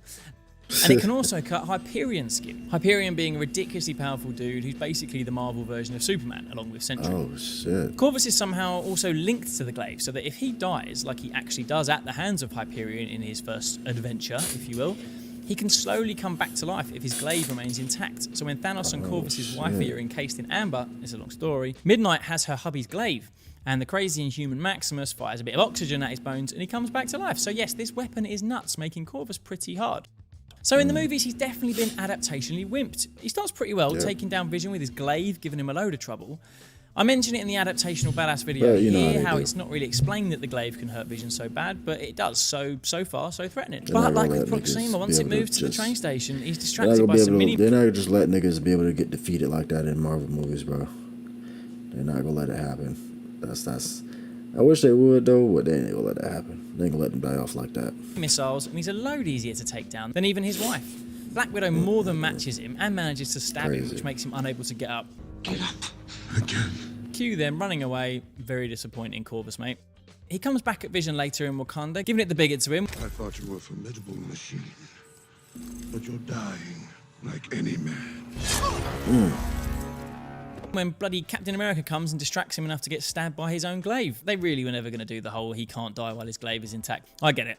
And the whole scene does at least show he's pretty hardcore, taking down guards in Wakanda and nearly killing Cap. But my biggest gripe with how they do Corvus dirty, though, is in Endgame, when he's in the big bad ruckus at the end, only just to get dispatched by Okoye in an instant. You can't make him such a formidable dude in Infinity War and then have him and the rest of the Black Order / Children of Thanos as just little blips to deal with or not even feature. I mean, it was a long film already, I guess, but it's annoying. Okay, enough of the Infinity Saga. Let's get into the aftermath. It's number 4. It's the Skrulls. So as mentioned in the previous video, the Skrulls in the comics are a lot scarier than what we've seen in the MCU so far. Secret Invasion, the TV show, does look like it could be good, but the fact that it's a TV show doesn't excite me enough, to be honest. I know it should. Although it does have Olivia Colman and some grimy London streets, so that is something. So the Skrulls that I want to see, the ones that are the scarians, are technically the Deviant Skrulls. Similar to Thanos, they're the baddest of the 3 kind of Skrull, the other 2 being the Prime Skrulls, normal ones, and Eternal Skrulls, which are the Skrull versions of the Eternals that we have on Earth. They're basically the super versions. There was a civil war, and then the Deviants came out on top. Now, the Skrulls have a long and complicated history and are interwoven into the comics deeply. Too much to go into here. But their main powers are that they can shapeshift, so they can mimic people. So far, so MCU. But they can also basically act like Mr. Fantastic. They can stretch, they can make wings, they can be literal battering rams, etc. This element of shape-shifting comes into play when they invade Earth. They've kidnapped a load of heroes and they've had Skrull imposters living as them for ages. It's discovered when Elektra's killed, and it's only a bloody Skrull. This kicks off the Secret Invasion storyline, which I love. Yo, that's fire. Yo, why they ain't do none of the nothing, man? They been wildin', bro. What? This nigga was a hero for ages. Just for them to figure out last minute, oh damn, this nigga ain't even a hero. This nigga wanted to invade the niggas. What? This nigga, we got all our personal information. The nigga that came to dinner with me, came to my wedding. I done told all my deep dark secrets to this nigga, and he's an invader. We've been best friends for 20 years. Damn, they could have added that in. That would be funny. Throughout this, we also meet the Super Skrull race. The first of which being Klurt. Anyway, a Skrull soldier who's got the powers of all the Fantastic Four. But in Secret Invasion, they're basically just Skrulls with powers nicked from all the Marvel characters. So you get these amazing fights where Black Panther takes down a Skrull that's a mix of Wolverine, Luke Cage, Bullseye, and Iron Fist. Oh my goodness. Black Panther's the best. The bits where the Skrulls are torturing Mr. Fantastic and the rest of the Illuminati are imprinted on my brain. Just them being right horrible little bastards, all so indifferent to what they're doing. As well as all these powerhouse Skrulls. There's even one that has all the powers of the best X-Men, for crying out loud. So in the MCU, when they announced them in Captain Marvel, I was pretty excited, and whilst I like the twist in that they're actually nice and they're just persecuted by the horrible Kree, and I bloody love Ben Mendelsohn, fucking Animal Kingdom, man. I don't have a computer. Don't need a computer. Overall, they were just a bit of a disappointment. So far, they're fine, they're just a bit meh. Talos is used for comedic effect. The cat? This isn't what you're afraid of, is it? That's not a cat. It's when he was a lot more badass in the comics. The train fight, you see a slight bit of badassery, so I have hopes for the future, I guess. We will see in the TV show. Nah, they going okay, more we're at number comedy 5 in than our Villains anything Part else. 2 list. That's She's the got her part. own theme song. Agatha. So the first in our list that in the adaptation to the MCU has actually become a villain. Agatha Hey, Harkness yo, in the- when fucking,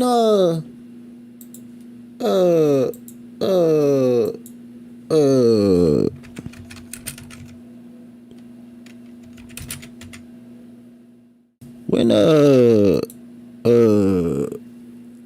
WandaVision, what's up with WandaVision? When they coming out with some new shit? Like, what's going on, man? When season 2 or season 3 or season 2 coming out? What's up? We'd be connected to movies. Wait, oh, okay, never mind. It's been, this shit came out like 2 years ago. It's been 2 years. My nigga, it's been 2 years. And we ain't got nothing. I don't want to see Moon Knight, Hawkeye. When WandaVision when WandaVision 2 season 2 coming out, bro? It's been 2 years. And we ain't heard a lick of nothing from Marvel. What's up, man? Can't leave us off that cliffhanger with WandaVision doing all this and ain't shit going on, bro. This shit crazy, man. I ain't got no part 2, bro. Some bullshit. The comics is actually a hero. She's an absolute mistress when it comes to magic. Maybe better than the Sorcerer Supreme Doctor Strange himself. She certainly thinks so, claiming to have been practicing magic for centuries while Strange was just a twinkle in his dad's eye. Her origins are much the same as the MCU. She was around during the Salem witch trials, but she's old enough to apparently remember when Atlantis sunk. She also makes with this geezer the Scryer, who's some cosmic dude who is older than the universe. So she's a hero in the comics, working with the Fantastic Four a lot, babysitting old Franklin Richards, someone who is insanely powerful, putting the God Kid to sleep when needed, and she's taught the Scarlet Witch how to be a witch before it got a bit complicated. So Agatha Harkness in the comics is basically immortal and just knows magic insanely well. She helps the Silver Surfer by getting rid of this kind of virus from the Other, who's a big alien baddie, not the weird servant of Thanos in the Avengers movies with 6 fingers. She takes on big bad Dormammu at one point to help Wanda escape some trouble. She can manipulate dimensions. She's died, she's been resurrected a couple of times, she's badass. So whilst Catherine Hahn is undoubtedly a legend, I'm gonna roll you into a little ball and shove you up my vagina. I remember that. Oh my. Just live there. Bro, I remember this shit. It's cozy. In your vagina? I want to walk around with you in there and just know whenever I feel a little tickle or scratch, that it's just your hair on my vagina. Yo. Please, just do it for me. Yo. I always wanted some shit like that happen to me. Not that crazy shit, but like, you know what I'm saying? She's been around a while since Salem Again, where she shows some pretty cool powers to take out confess some shit like that to me. I want you to do this. And she starts off being a bit of trouble to Wanda, but the problem is that she's very reliant on the old Darkhold, and her main driving force in the TV show is to find out how Wanda made such a cool hex that she couldn't do. Not very impressive. And once Wanda goes all full Scarlet Witch, she dispatches her very easily. Agatha's obviously got her own series coming up, so maybe the MCU will give her a bit of an upgrade. Side note on old Wanda Maximoff, I wish there was some consistency in her powers in Doctor Strange 2, but she's basically the big bad. Lady got my boy John Krasinski in this motherfucker. What? How did I not know that? Who the fuck is this? Fuck is this imposter? British Iron Girl? Let me go back. What the fuck was these people? Maybe the MCU will give her a bit of an upgrade. Side note on old Wanda Maximoff, I wish there was some consistency in her power. Okay, so they got Mr. Fantastic, whoever the fuck this is, and British Iron Girl. Okay. Powers in Doctor Strange 2, where she's basically the big bad. In one scene, she's got the reality warping powers to remove someone's mouth. What mouth? Oh shit!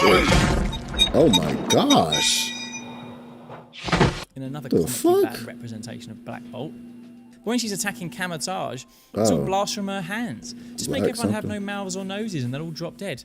Not quite as exciting again, but still. And I'm sure someone will give me some actual reasons why she didn't do that. So bringing us home in at number 6, it's a major character in both comics and MCU. It's the God of Mischief, Loki. So first up, Loki is a great character in the MCU. His show was great and he's been consistently good in the movies. Dark World was garbage and Ragnarok being a slight disservice to him, but more on that in a bit. In the comics, it's much like in the MCU. He's obviously not as strong as his brother. I mean, his brother is Thor, so of course not. But in the comics, he's still a lot stronger than what we've seen on screen. Down to being an Asgardian, but also a frost giant. So he once knocked a building down with one punch. He's matched Silver Surfer for strength. Bloody Rogue can't drain his powers, and Spidey's punches do nothing. And I mean when he punches full strength, not when he's holding back against Doc Ock. Thanks for pointing that out, guys. I'll stop complaining about it. But whilst he's never been as strong as Thor, he's always been the Don at magic. One of the best in the Marvel Universe. He's matched and worried Doctor Strange in some magic duels. He hurts the big dog Surtur with a blast one time. He one-shots a load of X-Men. As the Respect Thread subreddit says, respect Loki, Marvel 616. Unfortunately, in the MCU, like I said, while he's great, he's not quite as hardcore as the comics. He's clearly strong, he can lift people up and throw them about. He whooped Captain America in the first Avengers easily. Famously took that beating from Hulk without turning to absolute mush.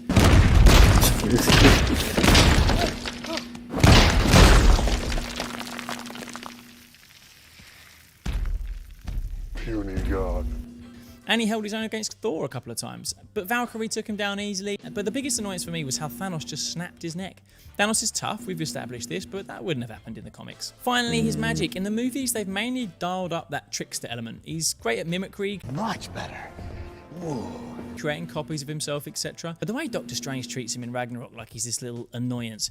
Don't think for 1 minute you second rate. All right, bye-bye. Show the man some respect. He got his magic after an elf saved his life, taught him magic, and then Loki repaid him by sacrificing him to get all his magic. Anyway, through most of Ragnarok, he's treated like a bit of comic relief, and I don't like it. Get help! Please! My brother's dying! Get help! Help him! Oh, classic. Okay, our 6 are finished. A special mention to Batroc the Leaper, made so much cooler in the movies at first because it's bloody GSP, and his fight with Cap in the Winter Soldier is great. But in the TV show, he gets taken down by a mere human, yes, with a jetpack thing, but no powers. Whereas in the comics, he's given Wolverine a run for his money, and he's literally about to kill Sam Wilson after beating him up at one point. GSP also randomly promoting some calisthenic equipment that I can confirm is actually very good. So we've done it. 6 more villains that the MCU has adapted to be a little bit more rubbish. All understandable before you start shouting at me in the comments. And I want to give a big shout out to the Respect Threads subreddit for a great catalogue of why you should respect these characters more. As before, if you like this video, smash the like and... Yeah, that's a good video, man.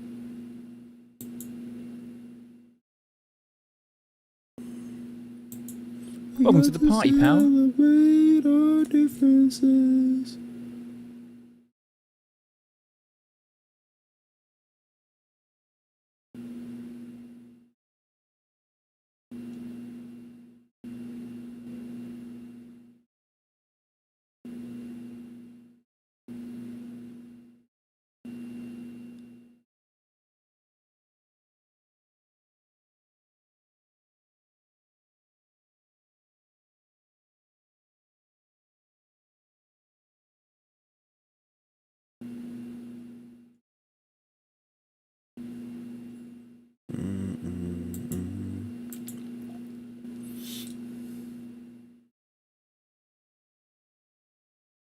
Fuck is this? Honestly, I'ma keep it a band. She ain't that talented. She just thick in all the right places. I done listened to her other music and... He's speaking facts. I don't know what he's talking about, but he's speaking facts. I don't know what the fuck you talking about. So, for the past year, I got back into working out. Sometimes. I'll admit it, I've been pretty lazy lately. I don't know why I be telling folks I work out every day like I used to. I just do it a lot now. I be on stream straight, capping out my cranium. You work out, bro? Yeah, a lot. You got some big old beefy arms, gang. Which is crazy because 5 months ago, I was pumping iron, pushing my body to the brink of destruction to get back to my former glory, trying to break my sand limits every day. I ain't have time to rest. The 300 Spartans needed me, all because of one reason. So let me take y'all back. So 5 months ago, I'm at Books A Million trying to hold myself back from buying the entire shelf of my favorite manga. Again, when I run into this cute little ting sitting down at the coffee shop reading a book. We're not gonna use her real name, we're just gonna call her Sasha. I'm like, golly, I'm trying to see what's up with Sade. That's when my anxiety start going bazoing, because I knew this was an S-rank side mission that I couldn't pass. So I go to the bathroom and activate my Rizzagon just to gather up enough courage to talk to this woman. Shoot, I even added some extra bumps to make sure this side quest wasn't in vain, because failure was not an option. So I walk up to her, raise her up a little bit, even though I was mad nervous. And I ain't gonna lie, I thought rejection was around the corner. But crazy enough, she started flirting back, which caught me kind of off guard because I didn't know she found Ninja Turtles attractive. I'm like, hey, you trying to get a smoothie together? Don't worry, it's on me. She like, sure. She stand up. She towering over me, looking like a sexy iron giant. Like, shorty was tall. Plus, she was a sexy tone of muscular. I could already tell she go to the gym and was blessed by God himself with the BBL starter pack. Sasha really looked like she could choke slam me with her thighs. And I'd be okay with it, because she was fine enough. Listen, I love my women built like an hourglass, thick in all the right places. But ever since I've been going to the gym consistently, I done added a new meal to the menu. I done garnered this sudden attraction to gym girls. Not like the super bodybuilder girls, but the ones that kind of look like this. Yeah.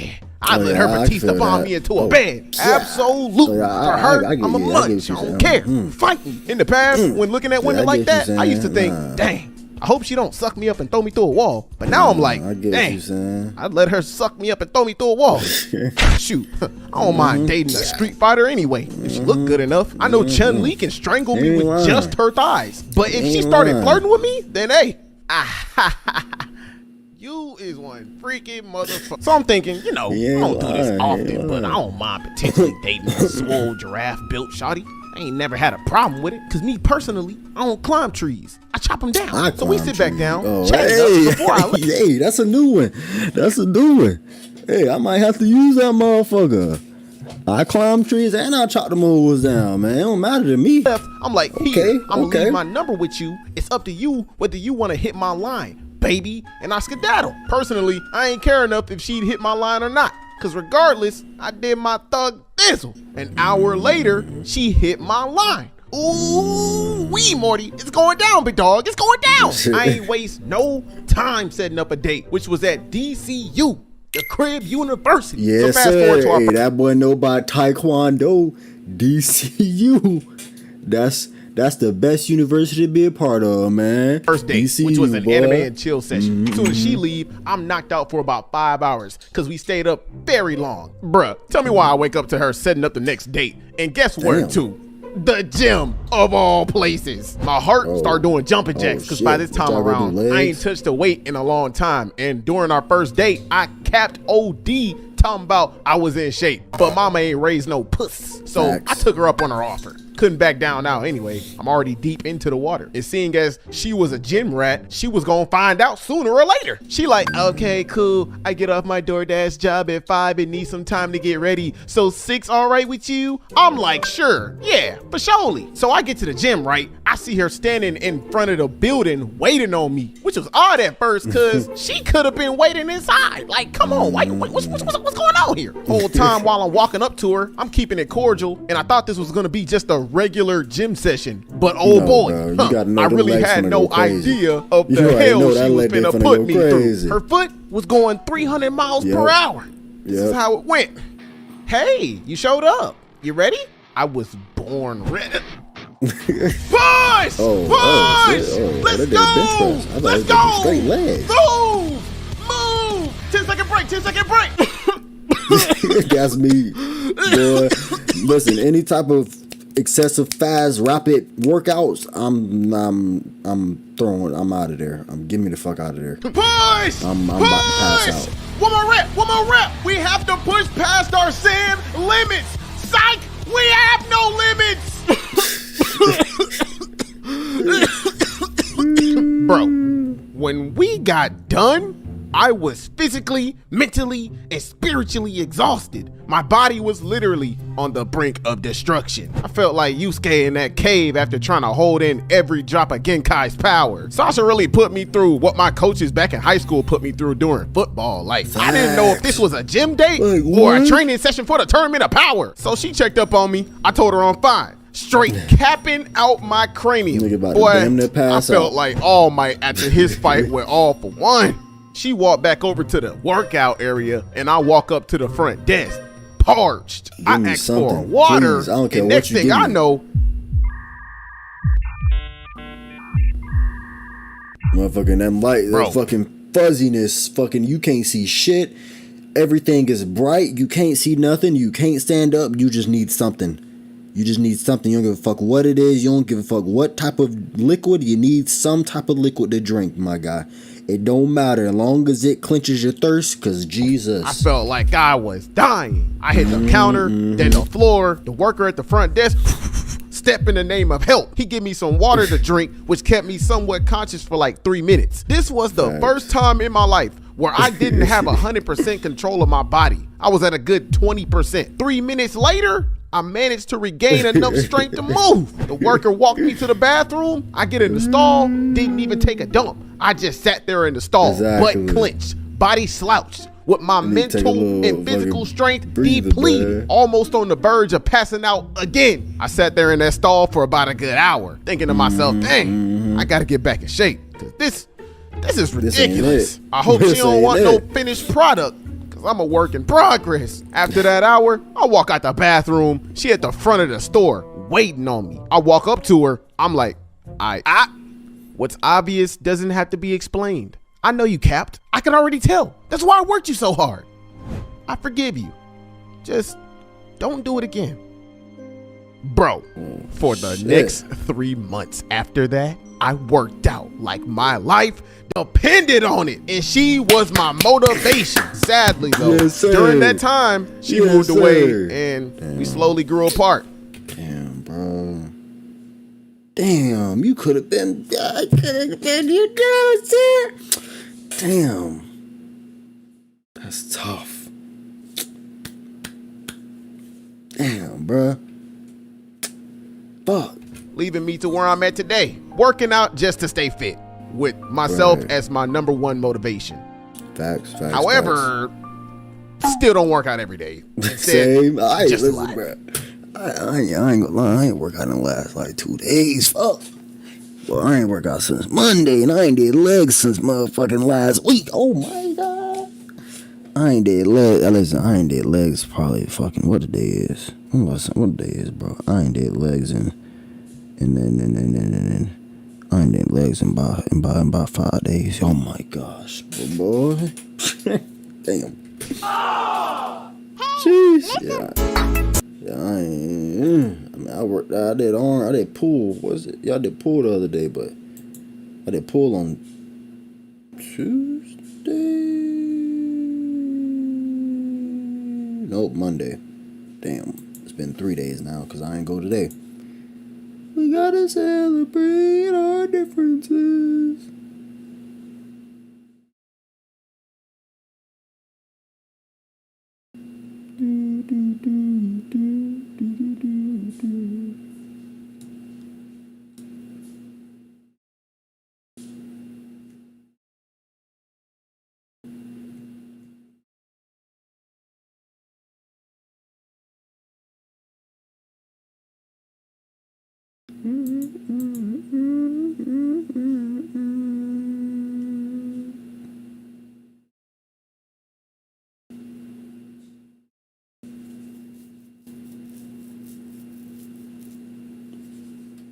You better do your dang, my guy. What you mean you ain't better? She wanted me to. Nigga, I'm doing it. What do you mean?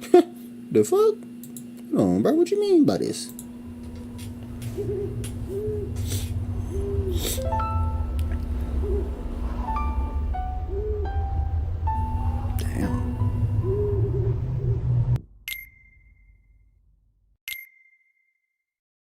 Now you probably wondering, why is this mocha chocolate dude with the large fry, extra salt, 2 bites away from diabetes, dreadlocks in his head telling a story so personal, so openly? Well, if you take a look at my track record of personal memories I told to the world, then you'd have a clear understanding. Openly. Well, okay. If you take a look at my track record of personal memories I told to the world, then you'd have a clear understanding of how not afraid I am of telling the world my mistakes and flaws. Now, I don't tell my experience with girl stories as much as I used to these days, but I did a poll last week and the streets were hungry. So, yeah. Let me feed my hungry demographic real quick. So about 7 months ago, at the start of January 2021, I had a falling out with a girl that I had been technically dating for a while. We're gonna use her nickname I gave her, Cookie. It's actually mind-blowing how we met, but that's for another story. I say technically dating because me and her made it clear that we were just in a talking phase, but that's cap, because we didn't do talking phase stuff. We did relationship stuff. Now, even though we fell out, I can honestly say with the all due respect that she earned from me, I have nothing bad to say about her because she treated me better than any female I had experienced before her. She was patient, she was nurturing, kind, submissive, loyal, a super freak, all the above, except for the reason I had to let her go. Boy, that shit be hitting. I ain't gonna lie, when y'all shit end, you think about all that Glock 3000. Glock, whatever you want to call that shit. That 3000 go crazy. Oh my god, boy. Make you want to take that drive. For another day. Yeah, she may have not been shaped like Mewtwo and not 100% eye candy, but I still loved her though, because she was a rare Pokemon that I was fortunate enough to find. You beta male cuck. Simp. We don't love these hoes. Red pill or get spilled, chump. You not alpha. Back then, we both went to separate colleges in the same city, so whenever I had time, she always wanted me to come see her and spend the night in her dorm. Plus, we were homebodies, so we had a routine. And that was, if we weren't going out to do stuff, I'd pull up, vibe for a couple hours, then around nighttime, she'd cook us both food. Then she'd throw on some easy access clothes, i.e. booty shorts. Then we'd Netflix and chill in her bed with my power pole brushed up against her, butt meat. And this usually resulted in her being down for anything because she was a freak. And I was too. One day during our routine, after getting nasty a little bit, she decided that she wants me to eat that macaroni in her pot for the first time. Which is cool and all, cause she said she'd caress my Dragon Balls and summon Shinron after, but one problem. At the time, I had zero experience swimming through Niagara Falls. Hey, me too, bro. You know what I'm saying? You gotta just do that research before you listen. You gotta study that film. Even if you ain't on the film, and listen, even if you ain't even on the field yet, you gotta study the greats, my guy. You gotta go study the greats. Listen, even if you ain't on that field, you ain't on that court, you gotta go study them greats to see their mentality, to see their techniques, to see their skill set, to see how you can duplicate what they did, bro. You ain't do that. That's what I did. That's what I did, boy. Found the best in the land. I ain't get caught lacking. The fuck you thought about? I ain't get caught lacking. You know what I'm saying, boy? She was. Listen, I was going, boy. She was like, you know what I'm saying? More. The fuck? All number of previous relationships and women experiences, they never cared about me doing it anyway. None of them. They were more in love with just summoning my Keyblade and sending me to the Shadow Realm, which was fine with me because that's one less task in Wall Maria I gotta worry about. Why? Because for some reason, at the time when it came down to using my mouth to drink from a girl's river, I just didn't have any interest in doing it anyway. Why? Because for some reason, something always gave me the chills just looking at it. I know it's mandatory if she's gonna stroke my power pole with her gums, but I just don't know why. Maybe salami sandwiches freak me out. Maybe I wasn't as much of a freak as I thought I was back then. I just don't know why. Maybe I was just in my head too much. Paranoid maybe? When she gave me access to do it and asked me if I did it before, I was nervous because females that already are experienced don't like unexperienced men. Am I right, ladies? So I did what any idiot secretly folding under applied pressure because he doesn't want to mess up an opportunity would do. Put on an act. I told her I had a couple honeypots in the past and I didn't do it much, which was cap. But I had to make up my mind quick because we were already in the mood. It was getting hot in there, no Nelly. I done had a mouthful of her chicken breast. She was looking like the Pacific Ocean down there. Plus, to her, based off of the stuff we did 2 minutes ago, it looked like I had experience in that field of study before. And I didn't want to disappoint her and look like a biatch, cause mama ain't raised no biatch. But then I had a brain blast. And remember that in moments like these, the only thing you should focus on is pleasuring your partner, i.e. making them explode. That changed my whole mindset. The mission now was to focus on her not turning into the Sahara Desert by making her water dam explode. So I put my pride to the side and got ready to jump off the plane into the ocean. And mind you, this is my first time ever taking a trip down to Dooney Land with my eating hole. And I think I'm not gonna enjoy this. I'm just doing what I gotta do. So I'm hyping myself up like, okay, I can do this, right? I've been eating Arby's for years. I got this. Come on, bro. This can't be that bad. Niggas hate Arby's. Stop being a little puh and man up and eat that puh. Her easy access shorts come off. I took in a deep breath and started the kisses from the thighs and made my way down to the gulag. So, how did I do? Yes, sir. Yes, sir. 15. Yes, sir. 1,000. That was literally her answer.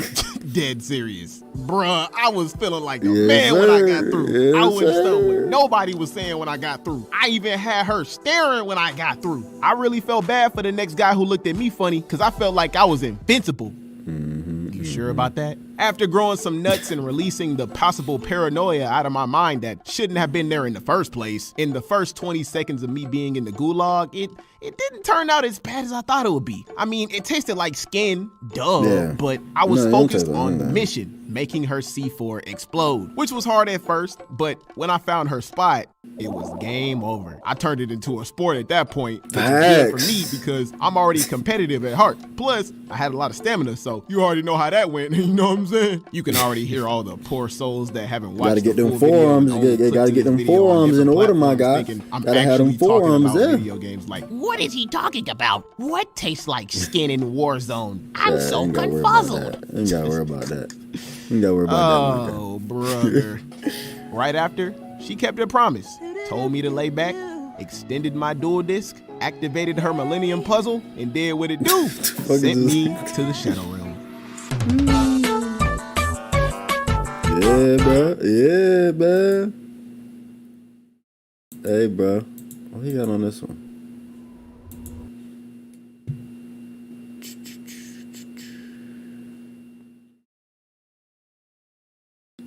But yeah, bro. That's how you gotta do it, my guy. He did it. He did his thing. He did his thing. He did his thing. He did his thing. What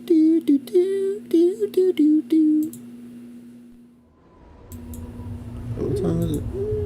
10. Damn, almost 2 hours again? Alright, damn. Can't be on too long either. I gotta go to school in the morning. Got school in the morning.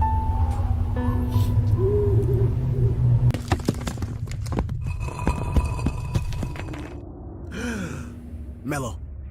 Huh?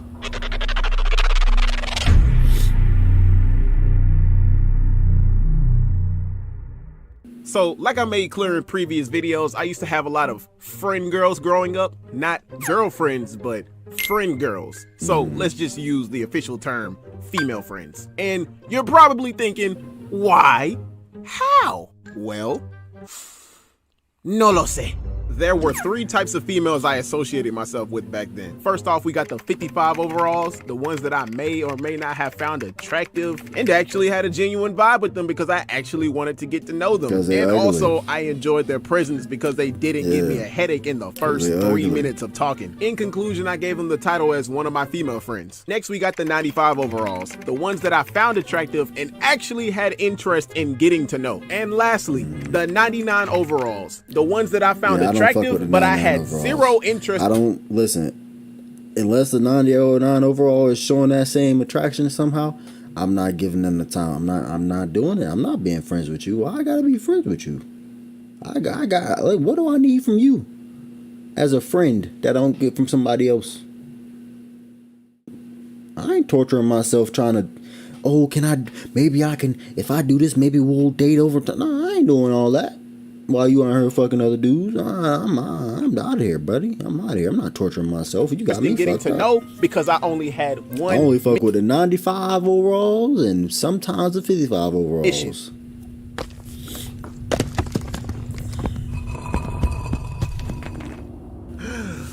Mellow. Huh? I think we found it. I'm in Coochie Land. I'm gonna make this very clear before we start. This is who I used to be. I'm not the same person I was years ago, and not even a month ago. So even though I tell y'all about my past, I continue to grow into a better person every day. So back in my gardening tool days, yes, I used to be for the streets. There was this one delusional 99 overall in particular that I associated myself with during sophomore year of college. We're gonna call her Maya. And Maya had a thick, scrumptious personality. Okay, I'm obviously joking because she had the personality and attention span of a gas station squirrel. But I let it slide just this one time because Maya was so fine. I'm talking about scrum-dilly-icious. From the neck down. Shorty was built like an hourglass, like her thighs and her waist was built like a Mario Kart curve. And that booty, she had a dump truck. Damn. My nigga, what is her at? I need her at, obviously, for research purposes. No, you can't do that. I didn't want to get to know Maya, nor did I want anything to do with her. Not because I just wanted her to take my horse to the Old Town Road and ride till she can't no more. No, it was because we were friends without benefits. Nah, I ain't doing that shit. Give me that. Get out of there. Never heard of that term before? Probably. Because the correct term is friends with benefits, which means we are friends with sexual chemistry, but we're just friends. Basically, both sides allow access to the benefits with no strings attached, which is kind of hard because some people get attached. Now, friends without benefits is a little different. Like, you still have access to the same benefits, but one side of the party is playing the other side like a Nintendo Switch by acting different when it's time. Yeah, she just want attention, bro. She don't like you. She just want attention. That's all it was. She don't like you. She just wanted your attention. You will probably give her that attention. That's all she wanted, buddy. To get down to business most of the time by leading that person on and making excuses. And even though I was the one getting played for a short period of time, I was on a mission. I did what I had to do. Do what? Waste your time? Yeah. We went to events on campus together with some friends and she only wanted me to sit next to her. At the end of the night, you trying to slide to the room? She said yeah after she finished what she said she had to do. never came. We'd be in the main building, second floor at night, viciously flirting. I'm talking about the intimacy levels were so sky high that we can hear people in the background being like, "Hey man, get a hotel." Take that to the room, man. At the end Take of the that vicious upstairs. flirting, you trying to slide to the room? She said yeah after she got done what she had to do. Never came. Damn. Hey, yo, what she gotta do? Like, if y'all are, hold on, man. Hold on, man. What's the calculations on this? Cause ain't that, hold on. If y'all in a flirting mood, y'all already flirting with each other late night. What you gotta do? We can't just go up to the room right now. We can't just go. What you gotta do? What's important in this moment that you gotta do that we can't just go upstairs right now? I want to know. It's late night. We already flirting. We already, you know what I'm saying? Why we can't just go up to the room? What's up? Nah, bruh. Nah, bruh. You're a sneaky one, Mr. Grinch. We'd be in the main building, second floor again, chilling after class, and she'd be cuddled up on me like we were dating, which is not a good idea because I didn't want anybody thinking that I wasn't available. Are you trying to slide? She said yeah after she finished what she had to do. What she gotta do? I want to know what she gotta do. That's so important. Yeah, come on. Like, what she gotta do? What she gotta do in this moment that we can't just go up to the, you know what I'm saying? The crib university. Why we can't just go to DCU? What's up?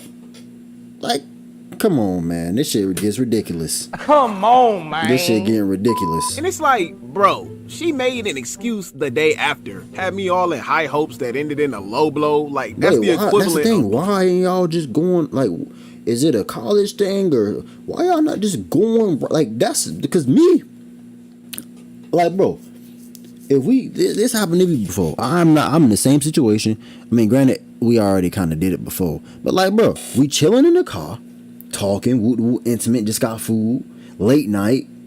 Clearly the intimacy is there. I say, she say, oh, what you want to do? I said, oh, let's go back to your crib. She said, all right. At that moment, we went straight there. What she gotta do? Oh, nah, I can't. I gotta walk my cat and my goldfish. So maybe tomorrow, but like, bitch, no, we already in this moment. Like, what is the disconnect?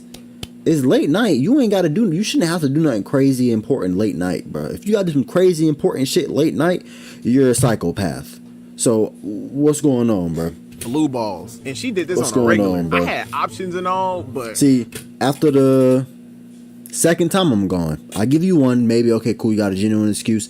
Second time you do it, I'm gone, bro. I can't, I'm sorry. There's just too many options for me to have to stick around with you playing me, bro. I can't do it. She was the thickest one. Like a piece of gum, bro. She chewed me up and spat me out. Like, she didn't even swallow me. Somebody say swallow.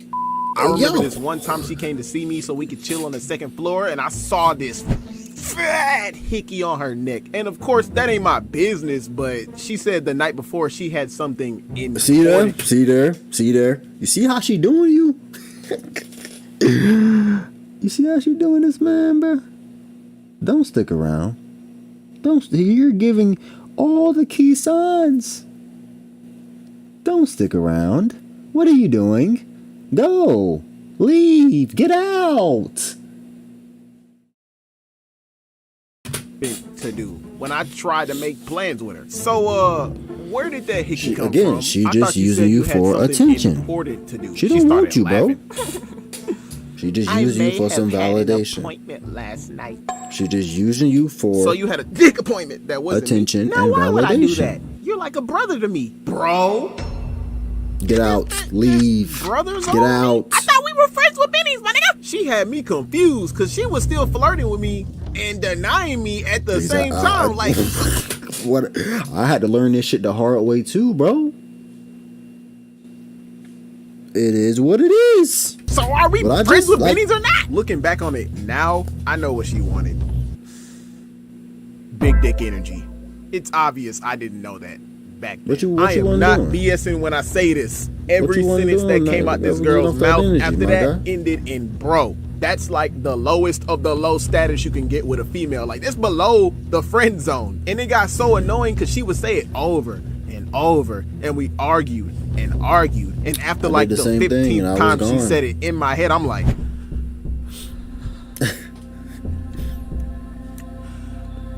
if you call me bro one more time, I'ma break every single fingernail you have.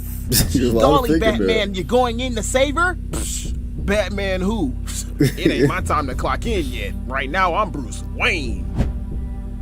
Okay, bro.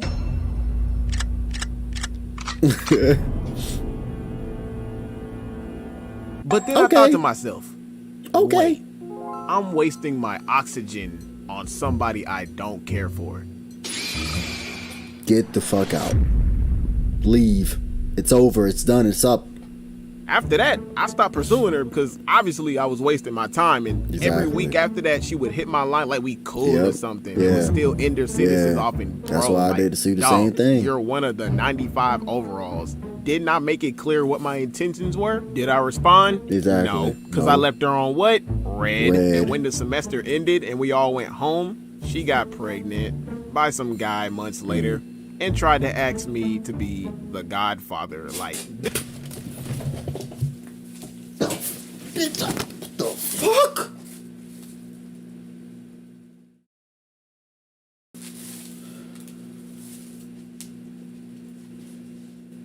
The fuck? The fuck you mean, Godfather, bitch? Yo, women ain't. Not all women. Not all women. I ain't gonna say all women. A lot of these women ain't shit, bro. The fuck you mean, Godfather, bitch? Go get his other father. This girl's more delusional than I thought. What do you take me for, a joke? What type of person in that position would ask a person that type of question? Like, she lost a couple of screws in her head or something. The utter audacity to ask me out of all people that, like, bruh, she's smoking that 7 Deadly Sins season 3 animation pack. Like, I physically lost a brain cell reading that in 4K. Like, facts. I don't even know your last name. And, what? Yep. Bitch, I barely know. I saw her on my Instagram timeline the other day with her kid. Damn. She still attempts to text me to this day. Hey, listen, bro. If you want to get rid of it, just say you trying to smash, you trying to fuck. What's up? That'll get rid of it, bro. That's what I did. That'll get rid of it. That'll get rid of any attempts of her trying to contact you at all, bro. Or you gotta say you gotta be toxic. You gotta be toxic. You gotta be toxic. You know what I'm saying? Ask her to fuck. Like, you trying to fuck? She'll get up out of there. She won't bother you no more, my guy. I promise you. I promise you. We got to celebrate our differences. Hot Cheeto girl Uber. The fuck? I'm high. He's drunk. He done made that splat all over my back seat. Beavis and Butthead outside the car trying to fight over a glizzy. Glizzy? What else? Is it chili cheese dog? If it's chili cheese dog, I ain't gonna lie. If it's a chili cheese dog. Back in freshman year in college, I had a friend that was wild. Yeah. She was the young and the restless. We're not gonna use her real name. We're gonna call her Becca. All she wanted to do was have fun. You know, the usual college mentality. Smoke, drink, party, get her back blown out at the end of the night, because she was finally free from the clutches of her strict parents. And you know what they say? The stricter the dad, the wilder the daughter. Now, in the college scene, a girl, a guy like this is normal. So I expected the wild part. And sometimes when she wasn't being a head ass, she was a vibe. But when she was being a head ass, which was 90% of the time, she was very selfish and reckless with her words and actions. As long as something bad didn't happen to her, she didn't care. She said something so delusional and ignorant one time that I booked my own therapy appointment. Plus, she was a hot Cheeto girl, which made things even worse. Y'all know what type of girl that is. They always sit in the back of the class eating 30 different varieties of chips, messy bun, 12-inch nails. The color of her tongue is either blue, red, or green, depending on what lollipop she been sucking on that day. Her Snapchat score is probably 300,000. The big eyelashes with the hoop earrings, and and the baby hairs laid down to the T. Loud as hell for no damn reason, and they always keep either Jordan 1s, 11s, white Hirachis, or Air Forces because they ready to fight. I got 2 of these shoes. I wanted all 4. My cousin got all 4. 24/7. I remember this one semester, she hired me as her personal Uber. She said she paid me $40 a day to drive her anywhere at any time, which left me kind of concerned because her family ain't rich. She ain't got a job, so she had to have been moving something to accrue them type of funds. And I ain't talking about that ass. I only know 3 things you can do with $40 minimum: lose your virginity, get a full tank of gas, or buy 10 chicken sandwiches for the week in your dorm so you don't gotta eat that slop at the caf. I'm about to puke right now just thinking about it. So I shrugged off the concern and took the job. All I gotta do is get her from point A to B?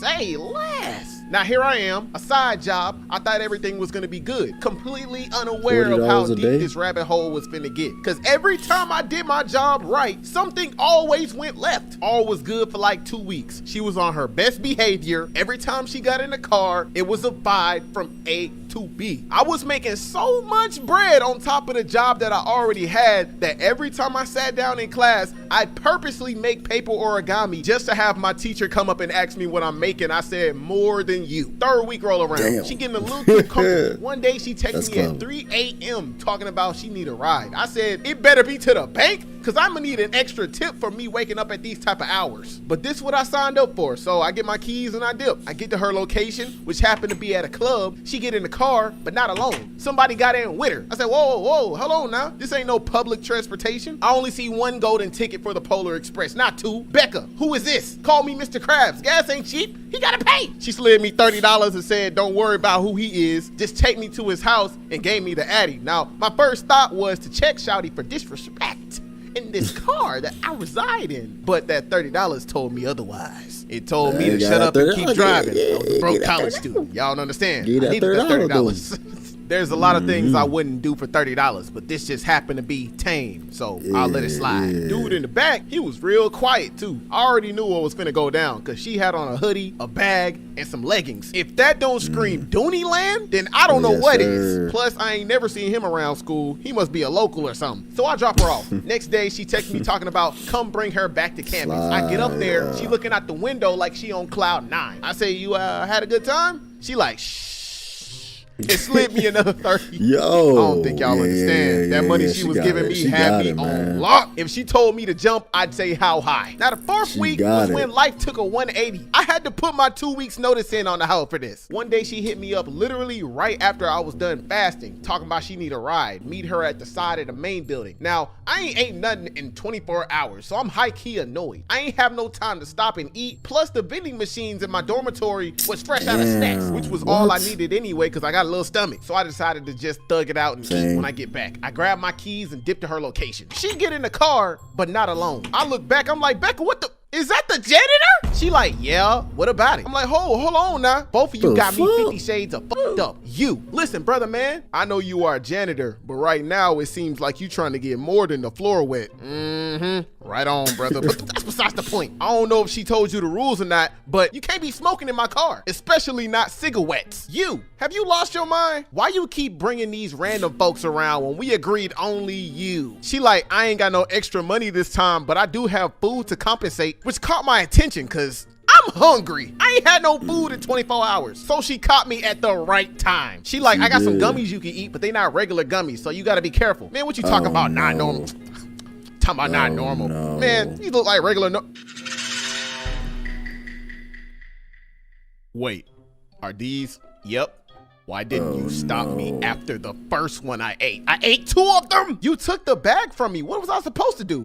Oh gosh, you better. You know what? It's whatever. Let's just better go. drive, nigga. I can handle these. Great Sage. Drive. How long is this gonna take before it kicks in? Boom. Notice you have about 30 minutes. I had to hurry up before the high kicked in. Drive, but that's nigga. not even the worst part. Bro reaches in his bag and pulls out a beer. She like, that's your 3rd one, ain't it? I'm like, his 3rd one? She like, yeah, we're going on a date back to his house. I'm finna get litty too when we get there. A date? Yep, at his house. Yeah. Let me ask you a question. Okay. Have you ever heard of Dooney Land? No? You wasting time, bro. You wasting time. What are you doing? One night she won't stand. Let her do what I 5 want to do. seconds You wasting later, time, I bro. hear a girl outside of the car talking about Antoine. Who's that bitch you're in the car with? Instantly, my heart dropped down to my ass. Dude didn't even say nothing. He just looked at her and sat there in silence. Becca looks at her. She's like, "And who are you?" And gets out the car. I knew then and there that it was about to go down. You should have just left, bro. You should just left. You should just. I didn't realize how much time had went by. Like, we've been sitting there for a minute, so I already knew what was coming. As those two were outside arguing, I felt the world getting a lot slower and everything starting to get 3 times heavier. I was like, yep, I hope she got an Uber, cause this little piggy ain't going nowhere. Bro, I looked to the back of the car. Bro is slumped over and throw up is all over my back seat. I'm like, what is going on right now? I'm high, he's drunk, he done made that splat all over my back seat. Beavis and Butthead outside the car trying to fight over a glizzy. He not even conscious enough to care. I ain't have time for all of this. Like, food was not enough of compensation for all of this going on. So I was like, you know what? Why does this keep happening every time she gets in the car? You know what? Never again. Yeah. Yeah. Jesus. Yeah, nah, bro. Should've just drove the fuck off. I ain't gonna lie, shit just drove the fuck off. We gotta celebrate our differences.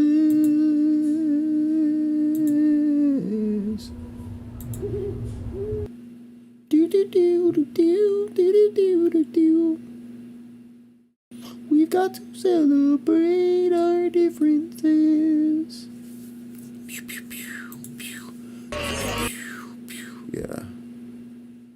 Central C. How long ago was this? Oh no. Wait. No. Central C.